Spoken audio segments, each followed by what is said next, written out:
আসসালামু আলাইকুম রহমতুল্লাহি ওয়া বারাকাতুহু। তোমরা সবাই কেমন আছো? আজকে তোমাদেরকে বায়োলজি যে অ্যাডমিশন নিয়ে আমি যে পোস্ট করছিলাম ওটার ভিত্তিতে আজকে ক্লাস 1 নিয়ে আমি হাজির হয়েছি। তো তোমরা আমাকে জাস্ট একটু জানাবা যে ভাইয়ার কথাটা একটু শোনা যাচ্ছে কিনা এবং ভাইয়ার ভয়েসটা ক্লিয়ার কিনা। এই দুইটা জিনিস ভাইয়াকে একটু দ্রুত কমেন্ট করে জানাও, কারণ আমরা খুব তাড়াতাড়ি ক্লাস শুরু করে দিব, আমাদের হাতে সময় নেই। ঠিক আছে, তোমরা একটু খুব দ্রুত আমাদেরকে জানাবা যে ভাইয়ার শব্দ মানে সাউন্ডটা শোনা যাচ্ছে কিনা এবং ভিডিওটা ক্লিয়ার কিনা, বিকজ এই দুইটা জিনিস যদি এনশিওর করতে পারি আমরা তাহলে ক্লাস শুরু করে দিতে পারি। তোমরা অনেকে আমাকে চিনো, আবার অনেকে চিনো না, সো তাদের সুবিধার্থে আমার নাম দেওয়া আছে এবং আমি মাইক্রোবায়োলজি নিয়ে পড়তেছি চিটাগং ইউনিভার্সিটিতে। আর আর আর কিছু জানার দরকার নেই, অবশ্যই আমরা ক্লাস শুরু করে দিতে পারি। এখন তোমরা জাস্ট আমাকে জানাবা যে তোমরা কে কোন ব্যাচের, কারণ মূলত এই ক্লাসগুলো মূলত এইচএসসি 21 ব্যাচের জন্য। হ্যাঁ, তবে এইচএসসি 22 দেখতে পারবে, কোনো সমস্যা নেই। এই ক্লাসটা মূলত এইচএসসি 21, কারণ তোমরা এখন অ্যাডমিশন দিবা, তাই তোমাদের কিন্তু এখন থেকেই লেগে যেতে হবে, তাই না? তোমাদের কিন্তু হাতে তেমন সময় নাই, তোমাদের এখন থেকে একটা ডিসিশনে আসতে হবে তোমরা কোথায় যাবা। তোমরা প্রথমে একটা টার্গেট সেট করে ফেলতে হবে যে তোমরা কোথায় কিসের জন্য প্রিপারেশন নিবা। সেটা হতে পারে মেডিকেল, সেটা হতে পারে ইঞ্জিনিয়ারিংয়ের জন্য, সেটা হতে পারে ভার্সিটির জন্য। এরকম একটা টার্গেট যদি তুমি ঠিক করে ফেলতে পারো তাহলে তোমার লক্ষ্য পৌঁছাতেটা ইজি হবে। অনেক এক পক্ষ মেডিকেলে চলে যাবে, এক পক্ষ ইঞ্জিনিয়ারিংয়ে চলে যাবে। সো তুমি ভালো বুঝো যে তোমার কোথায় যাওয়া উচিত। তুমি যদি মনে হয় যে ভাই আমি আমার বায়োলজিটা আমি ভালো পারি বা বায়োলজিক্যাল কোনো সাইটে গেলে মেবি আমি ভালো করতে পারবো, বা ইঞ্জিনিয়ারিং কোনো সাইটে গেলে মেবি ভাই আমি ভালো করতে পারবো, এটা তুমি আমার চেয়েও ভালো বুঝো।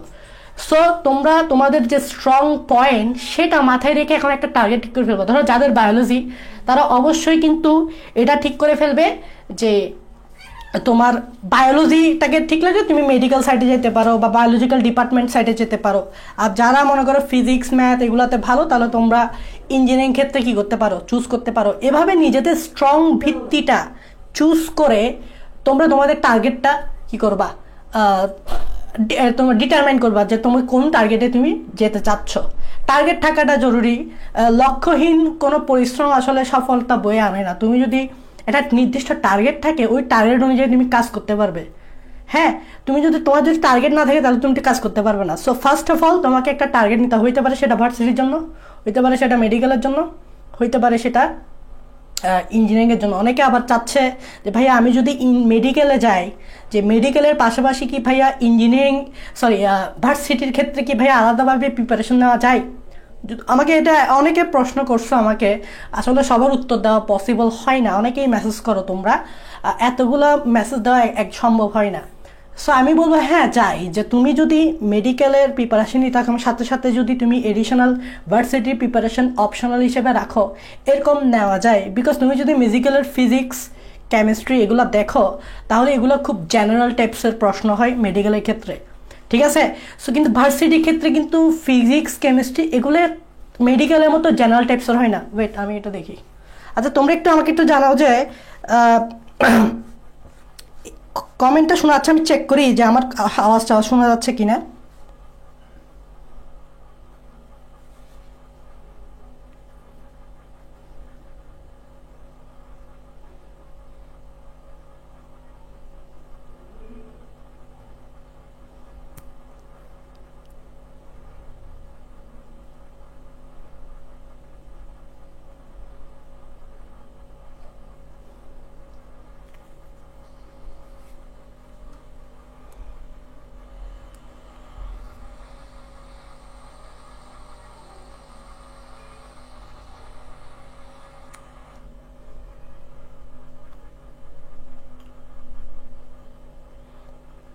ভাইয়া 22 কি ক্লাসগুলো করতে পারবা না কেন? অবশ্যই পারবা, সমস্যা হবে না তেমন।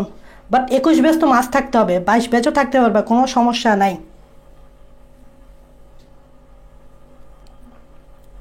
অল ক্লিয়ার ভাইয়া, ক্লিয়ার আছে ভাইয়া, ধন্যবাদ। সবাই বলছো ক্লিয়ার, ফ্রিজটা কিছুক্ষণ জন্য অফ করে দে। তোমরা বলতেছো ক্লিয়ার, তাহলে আমি ক্লাসটা শুরু করে দিই। আসসালামু আলাইকুম ভাইয়া, ভয়েস ক্লিয়ার আছে।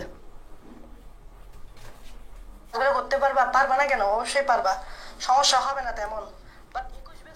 ধর নিয়ে যা, সবাই একটু ফ্রেন্ডদেরকে মেনশন করে দিই, আমরা লাইভটা শেয়ার করে দিই, তোমরা তোমাদের বন্ধুদের কাছে লাইভটা শেয়ার করো, বিভিন্ন জায়গায় লাইভটা শেয়ার করো, ঠিক আছে? লাইভ শেয়ারিং করো, শেয়ার করলে কি হয় যে অনেকে উপকৃত হবে, তোমরা একটা শেয়ারের দ্বারা অনেকেই কি হবে, উপকৃত হবে, ঠিক আছে? তোমরা লাইভ শেয়ার করতে থাকো, সবাই লাইভ শেয়ার করতে থাকো, নিজের প্রোফাইলে করতে থাকো, নিজেদের যে পার্সোনাল মেসেঞ্জার গ্রুপগুলো আছে ওখানে করতে পারো, তারপর ফ্রেন্ডদেরকে কমেন্ট বক্সে মেনশন করে দিতে পারো, ঠিক আছে? আমরা কিন্তু এই আজকের ক্লাসটা করার পর নেক্সট দিন কিন্তু পরীক্ষা নিব।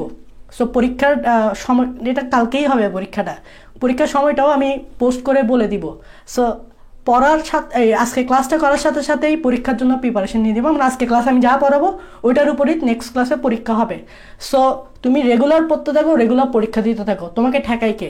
রেগুলার পড়বা, একটা কনসিস্টেন্সি বজায় রেখে পড়বা, গ্যাপ দিয়ে দিয়ে পড়বা না, কনসিস্টেন্সি অল্প হলেও, অল্প করে হলেও কনসিস্টেন্সি বজায় রেখে রেখে পড়বা, গ্যাপ দিয়ে পড়বা। ধরো আজকে তুমি 2টা চ্যাপ্টার শেষ করছো, তারপর 1 সপ্তাহ পর বই আবার আরেকটা চ্যাপ্টার ধরছো, তাহলে তুমি যে এই 7টা দিন গ্যাপ দিছো, এরকম করা যাবে না। তুমি কম করে করে পড়ো, বাট রেগুলার কনসিস্টেন্সি বজায় রেখে, মানে রেগুলার পড়ো, ঠিক আছে? এটা একটা কথা। আর একটা হচ্ছে তুমি যে পড়তেছো সেটা, পড়াটা তোমার কতটুকু কাজে দিচ্ছে সেটার জন্য একটা পরীক্ষা দেওয়ার ব্যবস্থা করতে হবে, বা তোমাকে পরীক্ষা দিতে হবে।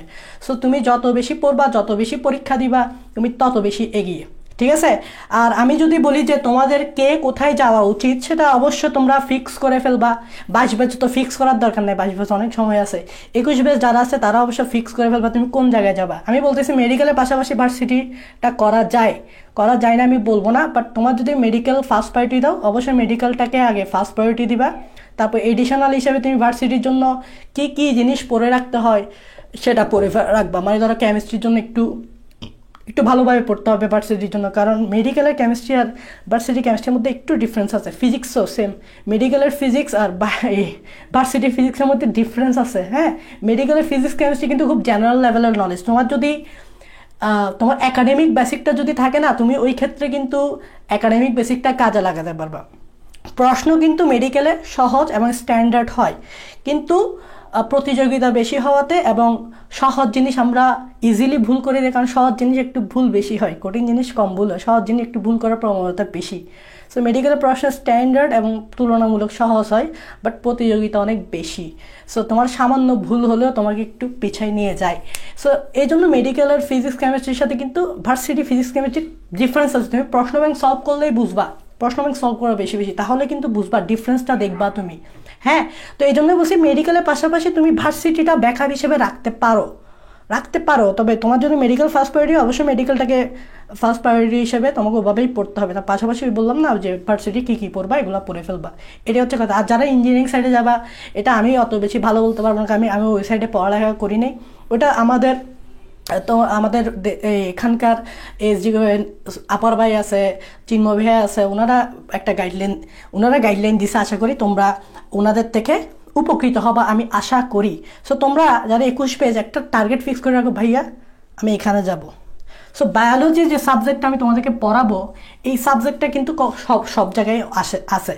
তুমি যদি জাহাঙ্গীরনগর বিশ্ববিদ্যালয়ে দেখো, জাহাঙ্গীরনগর বিশ্ববিদ্যালয়ের যে পরীক্ষাটা হয় ডি ইউনিটে, এখানে বেশিরভাগই অলমোস্ট 60 to 70% হচ্ছে বায়োলজি নিয়ে।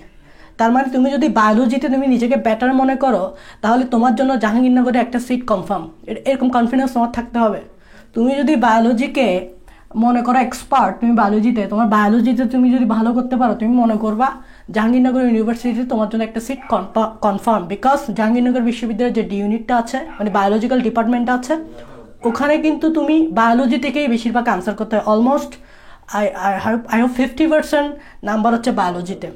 তাহলে তুমি বায়োলজিতে যদি ভালো হও, তাহলে জাহাঙ্গীরনগরে একটা সিট তোমার জন্য কনফার্ম, এরকম কনফিডেন্স থাকতে হবে।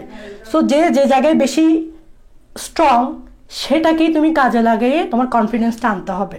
তুমি যদি নিজেকে বায়োলজিতে এক্সপার্ট মনে করো, বা বায়োলজি তোমার থেকে যদি মনে হয় বায়োলজি দিয়ে ভাই কিছু আমি এগিয়ে থাকতে পারবো, তাহলে তুমি ওই সকল জায়গায় যাও। তুমি যদি মনে হয় ম্যাথ ফিজিক্স দিয়ে আমি এগিয়ে থাকতে পারবো ভাইয়া, তাহলে তুমি ওভাবে ট্রাই করবা। এটাই হচ্ছে কথা, একদম সিম্পল। টার্গেট, আমরা অনেকে টার্গেট নিয়ে দ্বিধাদ্বন্দ্ব করি, আসলে এত দ্বিধাদ্বন্দ্ব ভাবার কিছু নেই। তোমার যদি মনে হয় জিপিএ কম হয়, অত্যাধিক কম হয়, তাহলে তুমি ভার্সিটি হিসেবে টার্গেট রাখতে পারো। ভার্সিটিটা মেন হিসেবে টার্গেট রাখতে হবে এরকম। আচ্ছা, এগুলো নিয়ে আরেকদিন হবে। সো আজকে আমরা শর্ট সিলেবাসে তোমাদের যে 10টা চ্যাপ্টার আছে, 10টা চ্যাপ্টারে এই যে কোষ বিভাজন চ্যাপ্টারটা, এই কোষ বিভাজন চ্যাপ্টার অ্যাডমিশন ভিত্তিক ক্লাসটা নিব। এবং দেখো, এই কোষ বিভাজন ক্লাসটা শুরু করে দিচ্ছি। এই কোষ বিভাজনে কী কী জিনিস গুরুত্বপূর্ণ আমি এখানে লিখে দিছি। মাইটোসিস অবশ্যই পড়তে হবে, মিওসিস অবশ্যই পড়তে হবে, ট্রিপল স্টার। এখান থেকেই, এই দুইটা থেকেই বেশিরভাগ প্রশ্ন আসে। মেডিকেল হোক, বিভিন্ন সকল ইউনিভার্সিটি হোক, গুচ্ছ হোক, সব জায়গায় কিন্তু মাইটোসিস আর মিওসিস থেকেই মূলত প্রশ্ন আসে। এডিশনাল হিসেবে আমরা কোষ চক্রও পড়ে রাখবো, আসে এখান থেকেও মোটামুটি আসে, বাট কম। ক্রসিং ওভারও মোটামুটি আসে, কম। এগুলো জাস্ট পড়বো। আবার দেখো, যা না জানলেই নয়, মেডিকেল বলো বা সকল ইউনিভার্সিটির জন্য আমি খেয়াল করবো, আমি শুধু মেডিকেলের জন্য না, মেডিকেলে বায়োলজির জন্য না, আমি এমনভাবে লেকচারটা দিচ্ছি যাতে তোমার মেডিকেলও এখানে কভার হয়, মেডিকেল তো অবশ্যই কভার হবে, মেডিকেলে বায়োলজি তো অবশ্যই কভার হবে, প্লাস সকল ইউনিভার্সিটির যে বায়োলজিগুলো আছে ওগুলো যাতে কভার হয়। সো আমি এখানে একটাকে টার্গেট করে তোমাদেরকে পড়াবো না, সো তোমাদের ব্যাকআপ থাকবে। তো তোমরা এটা পড়ানো মানে সব জায়গায় এটা অ্যাপ্লাই করতে পারবা, তোমাকে আলাদা করে পড়তে হবে না। ভাইয়া গুচ্ছ পরীক্ষা দিতে যাবো, আমি আলাদা করে বায়োলজি শিখবো, কী জন্য? তুমি আলাদা করে কী জন্য বায়োলজি শিখবা? ভাইয়া চিরাং ইউনিভার্সিটিতে পরীক্ষা হবে, আমি আলাদা করে বায়োলজি, কী জন্য তুমি আলাদা করে? এক পড়া দিবা, সব জায়গায় অ্যাপ্লাই করবা, এক পড়া সব জায়গায় অ্যাপ্লাই করবা, এক পড়া সব জায়গায় অ্যাপ্লাই করবা। জাস্ট অ্যাডমিশন ভিত্তিক কোয়েশ্চেন পেপার সলভ করা। তুমি চিরাং ইউনিভার্সিটিতে পরীক্ষা দিতে চাইছো, তাহলে তুমি এই পড়া দিয়ে Chirang university question bank solve করলা, হয়ে গেল, শেষ। তুমি জাহাঙ্গীরনগর বিশ্ববিদ্যালয়ে পরীক্ষা দিতে গেলা, তুমি এই পড়া দিবা, এই পড়া দিয়ে তুমি জাহাঙ্গীরনগর বিশ্ববিদ্যালয়ে কোয়েশ্চেন পেপারটা সলভ করবা, শেষ। একদম ইজি। এখানে এক এক ইউনিভার্সিটির জন্য এক একভাবে পড়তে হয় না ভাই, এক এক ইউনিভার্সিটির জন্য এক একভাবে পড়তে হয় না। এক পড়া দিবা, খালি কোয়েশ্চেন ব্যাংক সলভ করবা, শেষ, কাহিনি শেষ, তোমার 100% প্রস্তুতি শেষ। বায়োলজির ক্ষেত্রে বলতেছি। সো দেখো, যা না জানলেই নয়। মাইটোসিসের পর্যায় তোমরা জানো, prophase, prometaphase, metaphase, anaphase, telophase. এখান থেকে প্রশ্ন আসে, বৈশিষ্ট্য থেকে প্রশ্ন আসে। আমরা এই জিনিসটা অনেকে স্কিপ করি, বাট এটা কিন্তু খুব গুরুত্বপূর্ণ একটা জায়গা। গুরুত্ব থেকে প্রশ্ন আসে, কোথায় কোথায় মাইটোসিস হয়, এখান থেকেও প্রশ্ন আসে। সেমভাবে মিওসিস ওয়ানের যে প্রোফেজ ওয়ান, এটা হচ্ছে highly very very very much important. Prophase ওয়ানের পাস্ট, এখান থেকে মাস্ট মাস্ট মাস্ট কোয়েশ্চেন হয়। মানে এটা হচ্ছে একটা হট জায়গা, এটা লিখে রাখতে পারো, এটা হচ্ছে হট জায়গা। হট হট জায়গা তো বুঝো, হট মানে তো বুঝো, হট জায়গা। এখান থেকে বিশ্ববিদ্যালয়ের পরীক্ষাতে এখান থেকে প্রশ্ন করতে ভালোবাসে, হট জায়গা। এখান থেকে দেখবা বেশিরভাগ ক্ষেত্রে প্রশ্ন হয়, তো এটা স্কিপ করা যাবেই না। মেডিকেলেও হয়। বৈশিষ্ট্য অবশ্যই পড়তে হবে, গুরুত্ব পড়তে হবে, এখানেও কোথায় কোথায় পড়তে হবে। তারপর কোষের মৃত্যুটা পড়তে হবে। রিসেন্টলি আমি দেখলাম যে মেডিকেলে কোষের মৃত্যু থেকে প্রশ্ন আসছে, তাহলে কোষের মৃত্যুটা ইম্পর্টেন্ট, খুব সহজ। এগুলো অ্যামাইটোসিসটা একটু পড়তে হবে। এই জিনিসগুলো তোমরা স্ক্রিনশট মেরে রাখো, নোট করতে না পারলে স্ক্রিনশট মেরে রাখো। আর আমি বলি, এখানে নোট করা তোমার ঝামেলা নাই ভাই, একটা পিডিএফ দিয়ে দিব। আমাদের পিডিএফ রেডি করার জন্য ভাইয়ের সাথে কয়েকজন শিক্ষার্থী কাজ করতেছে, তো ওরা তোমাদেরকে সহযোগিতা করবে, ওরা তোমাদের জন্য নোট বানাবে এবং ওই নোটটা আমরা তোমাদেরকে প্রোভাইড করব। হ্যাঁ, আমার তথ্য আমি চেক আপ করবো, এটা চেক আপ করে আমি এটা আবার তোমাদেরকে দিয়ে দিব। সো এখানে নোট করার কোনো ঝামেলা নেই, তুমি জাস্ট দেখবা, তুমি জাস্ট ইমাজিন করবা কী কী প্রশ্ন আসতে পারে, কোথা থেকে আসতে পারে, এটা ইমাজিন করবা। আর ভাইয়া কী কী বলতেছে এগুলো মনে রাখবা। তাহলে শুরু করি ভাইয়া। অনেক কথা বলে ফেলাম, যেহেতু প্রথম ক্লাস ভাইয়া, একটু এইসব কথা বলতে হয়। প্রথম ক্লাস তো, তাই একটু আমরা একটু পড়ালেখার বাইরে গিয়ে কিছু গুরুত্বপূর্ণ কথা বলছি, ঠিক আছে? সো প্রথম ক্লাসটা একটু শুরু করতে এই জন্য লেট হচ্ছে। সো এখন দেখো ভাইয়া, শুরু করে দিই যে প্রথমে দেখো কোষ বিভাজন। এই যে এই কোষ বিভাজনের আবিষ্কারকটাকে আমাদের অবশ্যই জানতে হবে। তোমরা জানো, তোমাদের বইয়ে আছে কোষ বিভাজনের আবিষ্কার হচ্ছে ওয়াল্টার ফ্লেমিং। Walter Fleming. ভাইয়া তোমরা লাইভটা একটু শেয়ার করো কষ্ট করে, এবং বেশি বেশি কমেন্ট বক্সে তোমাদের ফ্রেন্ডদেরকে মেনশন করো। সবাই লাইভটা শেয়ার করো এবং কমেন্ট বক্সে ফ্রেন্ডদেরকে মেনশন করো। দেখো, কোষ বিভাজনের আবিষ্কারকটাকে, এটা তোমাদের শুরুতেই আছে ওয়াল্টার ফ্লেমিং। এটা আসতে পারে পরীক্ষায় যে কোষ বিভাজনের আবিষ্কারকটাকে, এবং এটা কোথায় আবিষ্কার করছে এটাও আসতে পারে। তোমরা জানো সালামান্ডার নামক একটা উভচর প্রাণী আছে। সালামান্ডার কি? সালামান্ডার হচ্ছে একটা উভচর প্রাণী। এই সালামান্ডারের সাইন্টিফিক নেমটা মাথায় রাখতে হবে, কারণ অনেক সময় সালামান্ডার না বলে তোমাদেরকে কনফিউজ করার জন্য সাইন্টিফিক নেমটা দিয়ে দিবে। বেশ সাইন্টিফিকটা একটু লিখে দেন। আচ্ছা লিখে দিচ্ছি, ট্রাইটুরাস ম্যাকুলাসা। এখানে সালামান্ডারের সাইন্টিফিক নেমটা মনে রাখতে হবে। আমি বলি এখানে কেন সাইন্টিফিক নেমটা জানাটা জরুরি, বিকজ তোমরা তো সালামান্ডার শিখবা, কিন্তু এটা পড়বা না, মুখস্থ করার দরকার নাই, জাস্ট মাথায় রাখো ট্রাইটুরাস ম্যাকুলাসা, মুখস্থ করার দরকার নেই, ট্রাইটুরাস ম্যাকুলাসা। তোমাকে অনেক সময় পরীক্ষায় কনফিউজ করে দিবে যে সালামান্ডার না দিয়ে সাইন্টিফিক নেমটা ধরাই দিবে। এখন তুমি যদি এটা একটু চোখ বুলাই না যাও তাহলে তো তুমি খাইলা ধরা, কারণ তুমি বললো ভাইয়া আমি তো শিখছি সালামান্ডার, কিন্তু প্রশ্নের দিলটা কি। তো এই জন্য সাইন্টিফিক নেমটা মুখস্থ করা না, মানে মনে রাখাটা জরুরি যে না এটা হচ্ছে সালামান্ডারের সাইন্টিফিক নেম। এটা এই অ্যাওয়াল্টার ফ্লেমিং এখানে প্রথম কোষ বিভাজনটা আবিষ্কার করছে কত সালে? 1882 সালে। কত সালে? 1882 সালে। আবার মজার ব্যাপার কি জানো, এই ওয়াল্টার ফ্লেমিং আবার মাইটোসিস নামকরণ করছে। ওয়াল্টার ফ্লেমিং কি করছে? মাইটোসিস নামকরণ করছে। তাহলে কোষ বিভাজন নিয়ে আর কিছু জানতে হবে না, জাস্ট কোষ বিভাজন আবিষ্কার করছে কি এটা জানবা। কোথায় কোন প্রাণীতে আবিষ্কার করছে এটা? সালামান্ডার। সাইন্টিফিক নেমটা মাথায় রাখবা। কত সালে আসে না পরীক্ষায়, সালটাল এগুলো আসে না, মুখস্থবিদ্যার মতো সালটাল এগুলো আসে না, জাস্ট আমি জাস্ট একটু লিখে দিয়েছি। এবং এটাও মাথায় রাখবা ওয়াল্টার ফ্লেমিং মাইটোসিস নামকরণ করছে। এখন একটা গুরুত্বপূর্ণ, সেটা হচ্ছে কোষ বিভাজন হয় না কোথায় কোথায়, এটা একটু মাথায় রাখতে হবে। কোষ বিভাজন হয় না কোথায় কোথায়, কোথায় কোথায় কোষ বিভাজনটা হয় না। তোমরা কিছু কিছু তোমাদের মনে আছে, আমি যদি তোমাদেরকে একটু রিক্যাপ করে দিই, সেটা হচ্ছে তোমরা জানো পরিণত আরবিসিতে, আরবিসি মানে কি লোহিত রক্তকণিকা, পরিণত আরবিসিতে কিন্তু কোষ বিভাজন হয় না, এটা তোমরা জানো। তারপর তোমরা জানো যে স্নায়ু কোষ আছে, স্নায়ু কোষের আরেক নাম কি বলতো? নিউরন। তোমরা সবাই জানো নিউরন, স্নায়ু কোষের আরেক নাম হচ্ছে নিউরন। এটারও বিভাজিত হয় না, এটাও কি হয় না? বিভাজিত হয় না। এগুলো নোট করতে পারো। তারপর হচ্ছে পেশি কোষও কিন্তু কি হয় না?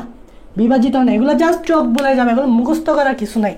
পেশি কোষ মুখস্থ করতে হবে না, জাস্ট কয়েকবার রিডিং পড়বা, মাথায় এমনি সেট আপ হয়ে যাবে। ট্রাই করে দেখতে পারো, কারণ এগুলো তুমি মুখস্থ করে লাভ নাই, ঠিক আছে? তোমার এমনি যদি কয়েকবার রিডিং মারো না, তুমি যখন পরীক্ষায় 4টা অপশন দেখবা, 4টা অপশনের মধ্যে একটা ধরে ফেলতে পারবা। সো এগুলো মুখস্থ করার প্যারা নেই। পরিণত আরবিসি, স্নায়ু কোষ বা নিউরন, আর এটা হচ্ছে কি পেশি কোষ। তারপর হচ্ছে হৃৎপিণ্ডের যে পেশি, এটাকে আমরা বলি হৃৎপেশি। তারপর হচ্ছে তোমার পরিণত জনন কোষ। তোমরা তো জানো জনন কোষ ভাইয়া 2 ধরনের, একটা হচ্ছে মানুষের পুরুষদের ক্ষেত্রে যেটা হচ্ছে শুক্রাণু, আর একটা হচ্ছে মহিলাদের ক্ষেত্রে যেটা হচ্ছে ডিম্বাণু। এখানেও কিন্তু কোষ বিভাজন হয় না, এরও কোষ বিভাজন। তারপর WBC এবং অনুচক্রিকা, এগুলো জাস্ট ভাইয়া চোখ বুলাই যাওয়া, আর কিছু না। এগুলোর কোষ বিভাজন হয় না, একটু জাস্ট কয়েকবার রিডিং পড়বা এবং অপশনের দিকে তাকাবা, এমনিই তুমি নিজে নিজে পারবা। এগুলো মাথায় রাখবা। পরিণত আরবিসি, স্নায়ু কোষ, নিউরন, পেশি কোষ, হৃৎপেশি, পরিণত জনন কোষ, WBC এবং অনুচক্রিকা কি হয় না? কোষ বিভাজন হয় না। আচ্ছা তোমরা জানো কোষ বিভাজন ভাইয়া কয় প্রকার?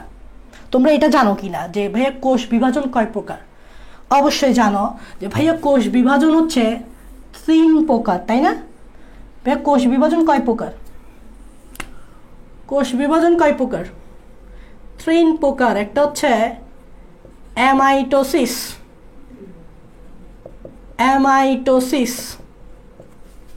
মনে রাখবা অ্যামাইটোসিসের আরেকটা নাম আছে, আরেকটা নামটাও জানা জরুরি, সেটা হচ্ছে প্রত্যক্ষ কোষ বিভাজন। অ্যামাইটোসিসের আরেক নাম কি? প্রত্যক্ষ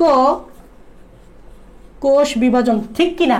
তোমরা জানো কিনা যে অ্যামাইটোসিসের আরেক নাম হচ্ছে প্রত্যক্ষ কোষ বিভাজন? আচ্ছা, তারপর হচ্ছে মাইটোসিস ভাইয়া। তারপর কি? মাইটোসিস ভাইয়া। মাইটোসিসকে আরেক ভাষায় ডাকে সমীকরণিক কোষ বিভাজন। আমরা জানি কিনা, ছোটবেলা থেকে পড়ে আসতেছি সমীকরণিক কোষ বিভাজন। কেন বলো তো? কারণ মাতৃকোষে যতগুলো ক্রোমোজোম থাকে, ডটার সেলে মানে অপত্য কোষে ঠিক ততগুলো ক্রোমোজোম থাকে, মানে ক্রোমোজোম সংখ্যা সমান বিধায় সমীকরণিক। এগুলো অল্টারনেটিভ নাম জানতে হয়, এগুলো এমনিও জানো তোমরা। আর এটা হচ্ছে খুবই ইম্পর্টেন্ট, সেটা হচ্ছে মায়োসিস বা মিওসিস। এটাকে আরেক নামে কি ডাকে?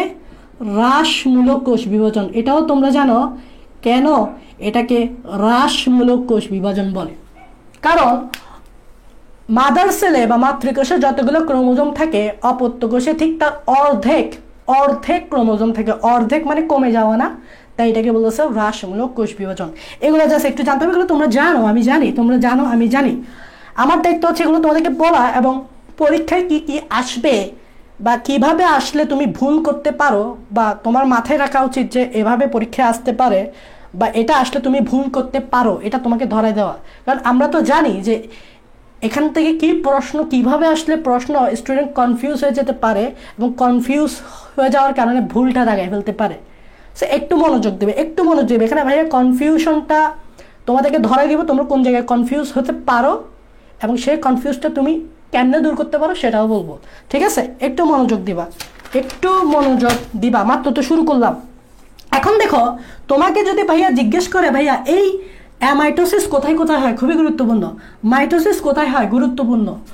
মিউসিস কোথায়, খুবই গুরুত্বপূর্ণ। তার মানে এখানে আমি যদি বলি ভাইয়া অ্যামাইটোসিস কোথায় হয়, তোমরা জানো অ্যামাইটোসিস মূলত এককোষী আদিকোষী জীবে হয়, এককোষী জীবে। তাহলে অ্যামাইটোসিস কোথায় হয়, এককোষী অনুন্নত জীবে। এককোষী মানে বুঝো তো যে সকল জীবের মাত্র একটা কোষ। তো এই জন্য এগুলোর এক্সাম্পল মনে রাখা কোনো ব্যাপার না। ফার্স্ট অফ অল ব্যাকটেরিয়া, তোমরা জানো ব্যাকটেরিয়া হচ্ছে এককোষী এবং আদিকোষী। সায়ানোব্যাকটেরিয়াও এককোষী, সায়ানোব্যাকটেরিয়া,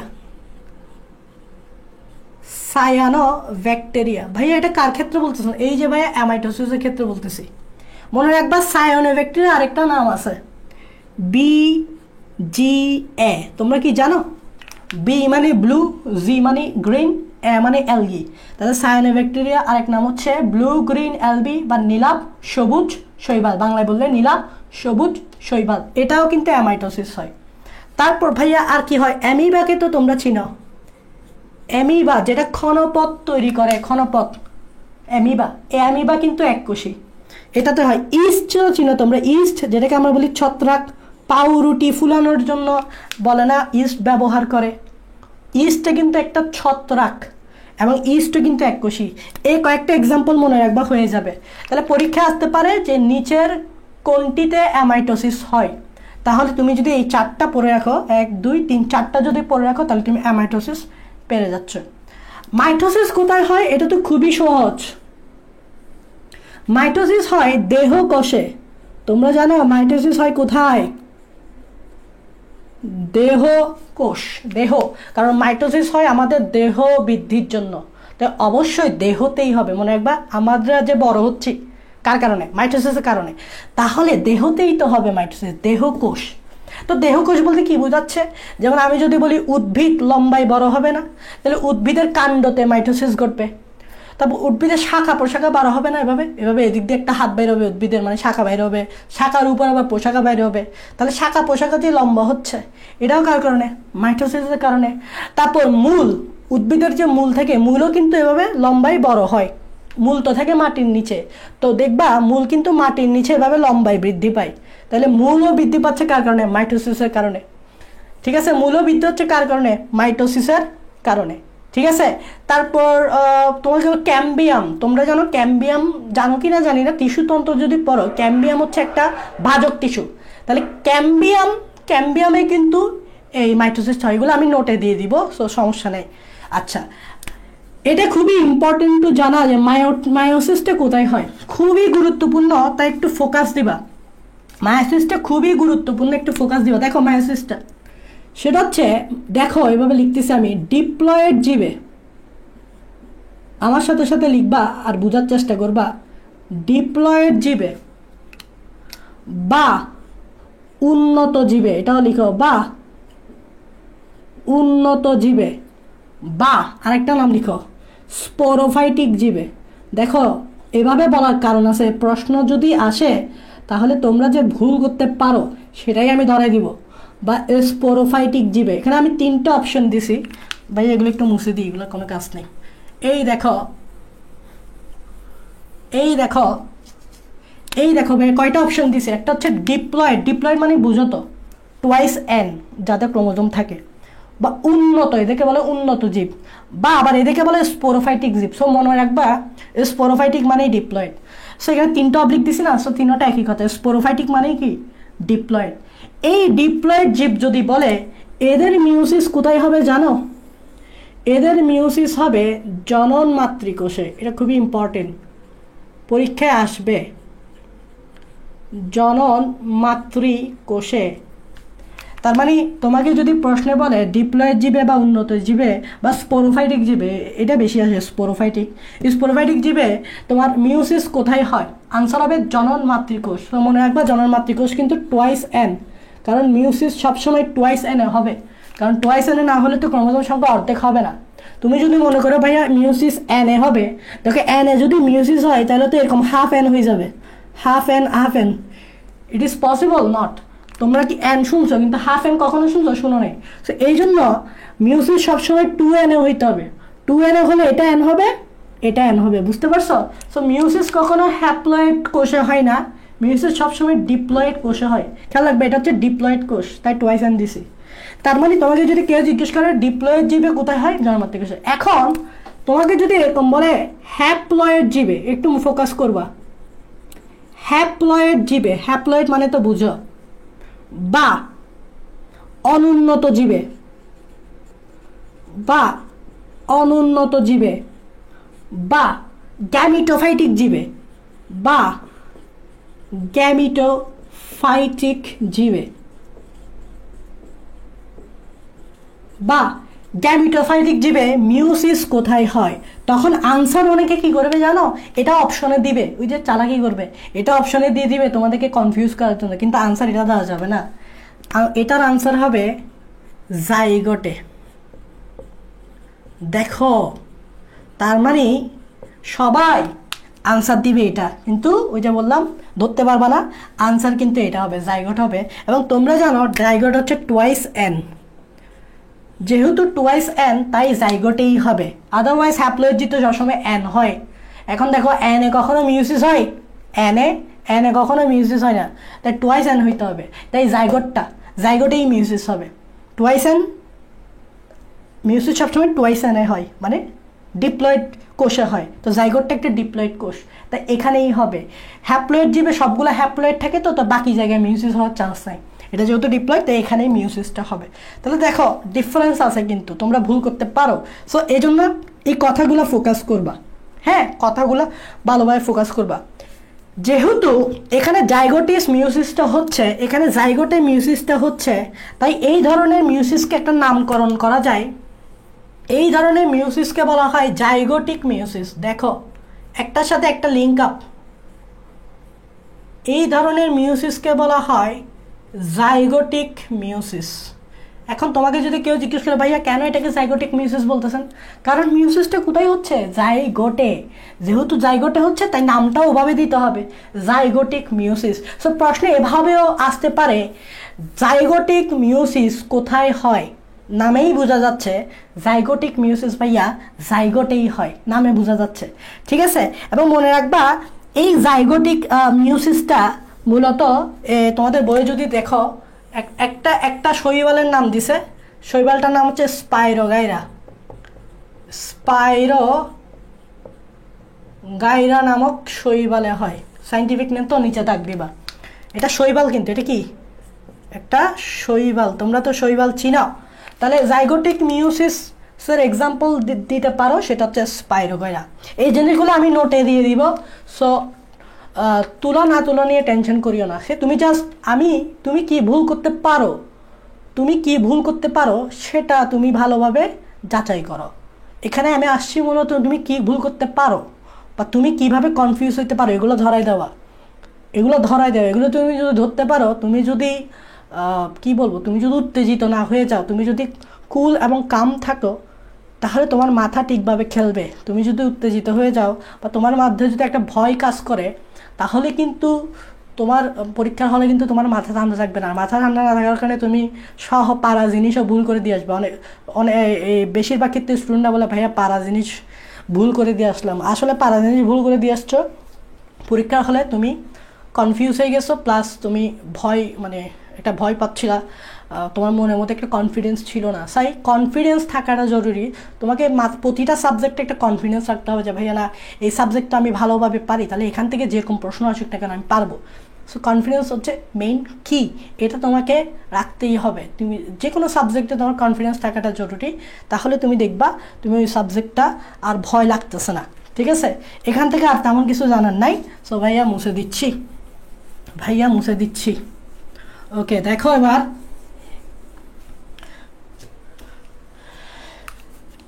এখন একটা জিনিস তোমাদেরকে জানতে হবে,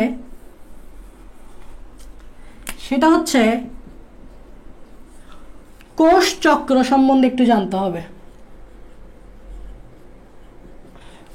দেখো আমি চাচ্ছি আজকে এই চ্যাপ্টারটা শেষ করে দিতে। সো আমি কমেন্ট কম দেখব। সো তোমরা কমেন্ট না পড়লে একটু রাগ করিও না, আমি পরে হয়তো কমেন্টগুলো পড়বো। তো তোমাদের কোনো প্রশ্ন থাকলে আমি আনসার দেওয়ার চেষ্টা করব, অথবা ভাইয়াকে ইনবক্স করবা, আমি উত্তর দেওয়ার চেষ্টা করব। সো তোমরা একটু কুল থাকার চেষ্টা করবা, ঠিক আছে? মাথা আজকে এখন থেকে ঠান্ডা রাখার চেষ্টা করবা, গরম হয়ে যাবে না। বেশি গরম হয়ে গেলে কিন্তু পরীক্ষার সময় ফুটে যাবা, ঠিক আছে? বেশি গরম হওয়া যাবে না। কোষ চক্র, দেখো কোষ চক্রটা তোমরা জানো 2টা ধাপ। দেখো ভালোভাবে খেয়াল করবা, শুধু শুধু পড়াচ্ছি না, এগুলা কিন্তু স্কিপ করা যাবে না, স্কিপ করা যাবে না, শুধু শুধু পড়াচ্ছি না। ইন্টারফেস আর একটা হচ্ছে এমফেস। তোমরা জানো HSC 21 ব্যাচ পরীক্ষা দিয়ে আসছো, তোমরা জানো ইন্টারফেসকে তোমরা কি বলো? এই ধাপে কি কোষ বিভাজিত হয়? হয় না। তোমরা জানো একটা কোষ যখন ইন্টারফেস অবস্থা থাকে তখন সে বিশ্রাম থাকে, মানে কাজ করে না। আমরা কিন্তু বিশ্রাম করলে কাজ করি না, খেয়াল করবা, না হলে তো ওটাকে বিশ্রাম বলতো না। তুমি যদি কাজ করতে ওইটাতে তো বিশ্রাম বলা যায় না। সো বিশ্রাম মানে কাজ করি না। সো একটা কোষ যখন ইন্টারফেস অবস্থা থাকে, বিশ্রাম অবস্থা থাকে, মানে এই সময় সে কাজ করে না। বাট এই সময় একটা জিনিস সে করে, সেটা হচ্ছে সে পূর্ব প্রস্তুতি নেয় এম ফেজে গিয়ে বিভাজন হওয়ার জন্য। তার মানে আমরা এম ফেজ বলতে কি বুঝি? এই যে এম ফেজ বলতে আমরা কি বুঝি? এটা হচ্ছে কোষের বিভাজন দশা। এই দশাতেই কোষ কি হয়? বিভাজিত হয়। তাহলে এটাকে কোষের কি দশা বলে? বিভাজন দশা। আর এই দশাতে কি হয়? কোষ বিভাজন হয় না, বিভাজন কি হয় না, বরং বিভাজনের পূর্ব প্রস্তুতি নেয়। এটা মাথায় রাখবা। আরেকটা মাথায় রাখবা, যেহেতু সে বিভাজনের জন্য পূর্ব প্রস্তুতি নেয়, তাই ওই কোষের যে নিউক্লিয়াসটা আছে, নিউক্লিয়াসটা প্রচুর কাজ করে, প্রচুর রিয়াকশন হয়, রিয়াকশন হয় কোথায়? ওই কোষের নিউক্লিয়াসে, যেহেতু পূর্ব প্রস্তুতি নিচ্ছে, তো ওখানে বেশি রান্না টান্না হয় আর কি। প্রস্তুতি মানে কি? রান্না। ওই কোষের নিউক্লিয়াসে প্রচুর রান্না বান্না হয়। এজন্য মনে রাখবা, ইন্টারফেস অবস্থায় কোষের নিউক্লিয়াসকে বলা হয় বিপাকীয় নিউক্লিয়াস। লিখো, ইন্টারফেস অবস্থায় এটা আসতে পারে। ইন্টারফেস অবস্থায় কোষের নিউক্লিয়াসকে, এটা পরীক্ষায় আসতে পারে, কোষের নিউক্লিয়াসকে বিপাকীয় নিউক্লিয়াস বলে। এটা কিন্তু ইম্পর্টেন্ট একটা লাইন। বিপাকীয়, বিপাক মানেই শব্দটার অর্থই ক্রিয়া বিক্রিয়া, বিপাকীয় নিউক্লিয়াস বলে। এটা কিন্তু পরীক্ষায় আসতে পারে। কখন? ইন্টারফেস অবস্থায়। পরীক্ষা এভাবে আসবে, ইন্টারফেস অবস্থায় কোষের নিউক্লিয়াসকে কি বলে। 4টা অপশন দিবে, তুমি শুধু দেখবা বিপাকীয় নিউক্লিয়াস শব্দটা আছে কিনা। ভাইয়া বিপাক মানে কি? বিপাক মানে ক্রিয়া বিক্রিয়া। বিপাক মানে কি ভাইয়া? ক্রিয়া বিক্রিয়া। এটাকে বলা হয় বিপাকীয় নিউক্লিয়াস। এটা জিনিস মাথায় রাখবা। আরেকটা জিনিস মাথায় রাখবা, ইন্টারফেসকে আমরা 3টা দশাতে ভাগ করি। তোমরা জানো G1 দশা, S দশা, আর এটা হচ্ছে G2 দশা। তোমরা শুধু এই S দশাটা মাথায় রাখবা, আর মনে রাখার দরকার নাই যে S দশা মাথায় রাখবা, সেটা হচ্ছে এখানে ডিএনএ অনুলিপন হয়, মানে ডিএনএ রেপ্লিকেশন হয়। এটা জাস্ট মাথায় রাখবা, আর কিছু মাথায় রাখার দরকার নেই। G1 G2 থেকে আর কিছু পড়ার দরকার নেই। তোমরা শুধু এটা মাথায় রাখবা, ভাইয়া S দশায় কি হয়, S দশায় ডিএনএ অনু, আর কিছু মনে রাখার দরকার। একটা জিনিস মনে রাখবা যে কোথায় কত % সময় ব্যয় হয়। ইন্টারফেস অবস্থায় 90 থেকে 95% সময় ব্যয় হয়। এমফেজে খুব কম সময় ব্যয় হয়, 5 থেকে 10% সময়। আবার এই ইন্টারফেসের 3টা দশা, তাহলে এখানেও কিন্তু সময় ব্যয় হয় আলাদা করে। G1 এ সময় ব্যয় হয় 30 থেকে 40% সময় ব্যয় হয়। S এ সময় ব্যয় হয় 30 থেকে 50%, আর G2-তে সময় ব্যয় হয় 10 থেকে 20%। এই সময় কোনটাতে কতটুকু ব্যয় হয় এটা একটু মাথায় রাখতে পারো, কিন্তু এটা দিয়ে দিতে পারে। তাহলে ভাইয়া বুঝলা তো, ইন্টারফেসে শুধু এই জিনিসগুলো মাথায় রাখবে, এগুলো কিন্তু তোমরা আগেও পড়ছো, কিন্তু কোন জায়গা থেকে প্রশ্ন আসতে পারে সেটা তোমাদেরকে জাস্ট ধরাই দিছি। ভাইয়া এই বিপাকীয় নিউক্লিয়াস এটা কিন্তু আসতে পারে, তোমরা এটা অনেকে স্ক্রিপ্ট করতে পারো। তারপর S দশায় যে ডিএনএ অনুলিপন হয় এগুলোও আসতে পারে, পার্সেন্টের সময়গুলোও আসতে পারে, ঠিক আছে? ওকে, তো দেখো এখন এই যে ভাইয়া অ্যামফেস মানে বিভাজন দশা আছে, তোমরা জানো এই বিভাজন দশা বলতে আমরা মাইটোসিসকে বোঝাচ্ছি। তোমরা জানো মাইটোসিসের ধাপ হচ্ছে 2টা, অনেকে 5টা বলবে। মাইটোসিস ধাপ কিন্তু 5টা না, আসলে 5টা যেগুলো আমরা পড়ি সেগুলো হচ্ছে পর্যায়। There is a difference between huge difference between পর্যায় অ্যান্ড স্টেপ। পর্যায় আর স্টেপের মধ্যে পার্থক্য আছে, ঠিক আছে? সো বিভাজন দশা বা মাইটোসিস, মূলত এটা মাইটোসিসই বলি। সো বিভাজন দশা মূলত 2টা ধাপে ঘটে। আমি এগুলো মুছে দিই, হ্যাঁ? এগুলো চিন্তা করিও না, লিখতে না পারলে আমি বারবার বলতেছি অস্থির হবা না। এখানে তোমার চেয়ে আমি বুঝি যে তোমাদের কি কি সমস্যা হয়, এগুলো আমরা ভালো বুঝি তোমাদের চেয়ে, কিন্তু তোমরা অল্পতে অস্থির হয়ে যাও, এটা হওয়া যাবে না। মাথায় সবসময় কুল রাখতে হবে, ঠিক আছে? তোমাদের সমস্যাটা আমরা বুঝি, ঠিক আছে? সো দেখো বিভাজন দশা হচ্ছে ধাপ 2টা। ধাপ 1 যেটাকে বলে, ভালোভাবে যদি খেয়াল করো, এটাকে বলে karyokinesis, which is very important to know. Karyokinesis জানাটা খুবই গুরুত্বপূর্ণ। ক্যারিওকাইনেসিস, ভাইয়া এই ক্যারিওকাইনেসিস মানে কি? ক্যারিওকাইনেসিস এটা জানাটা খুবই গুরুত্বপূর্ণ। সেটা হচ্ছে নিউক্লিয়াসের বিভাজন।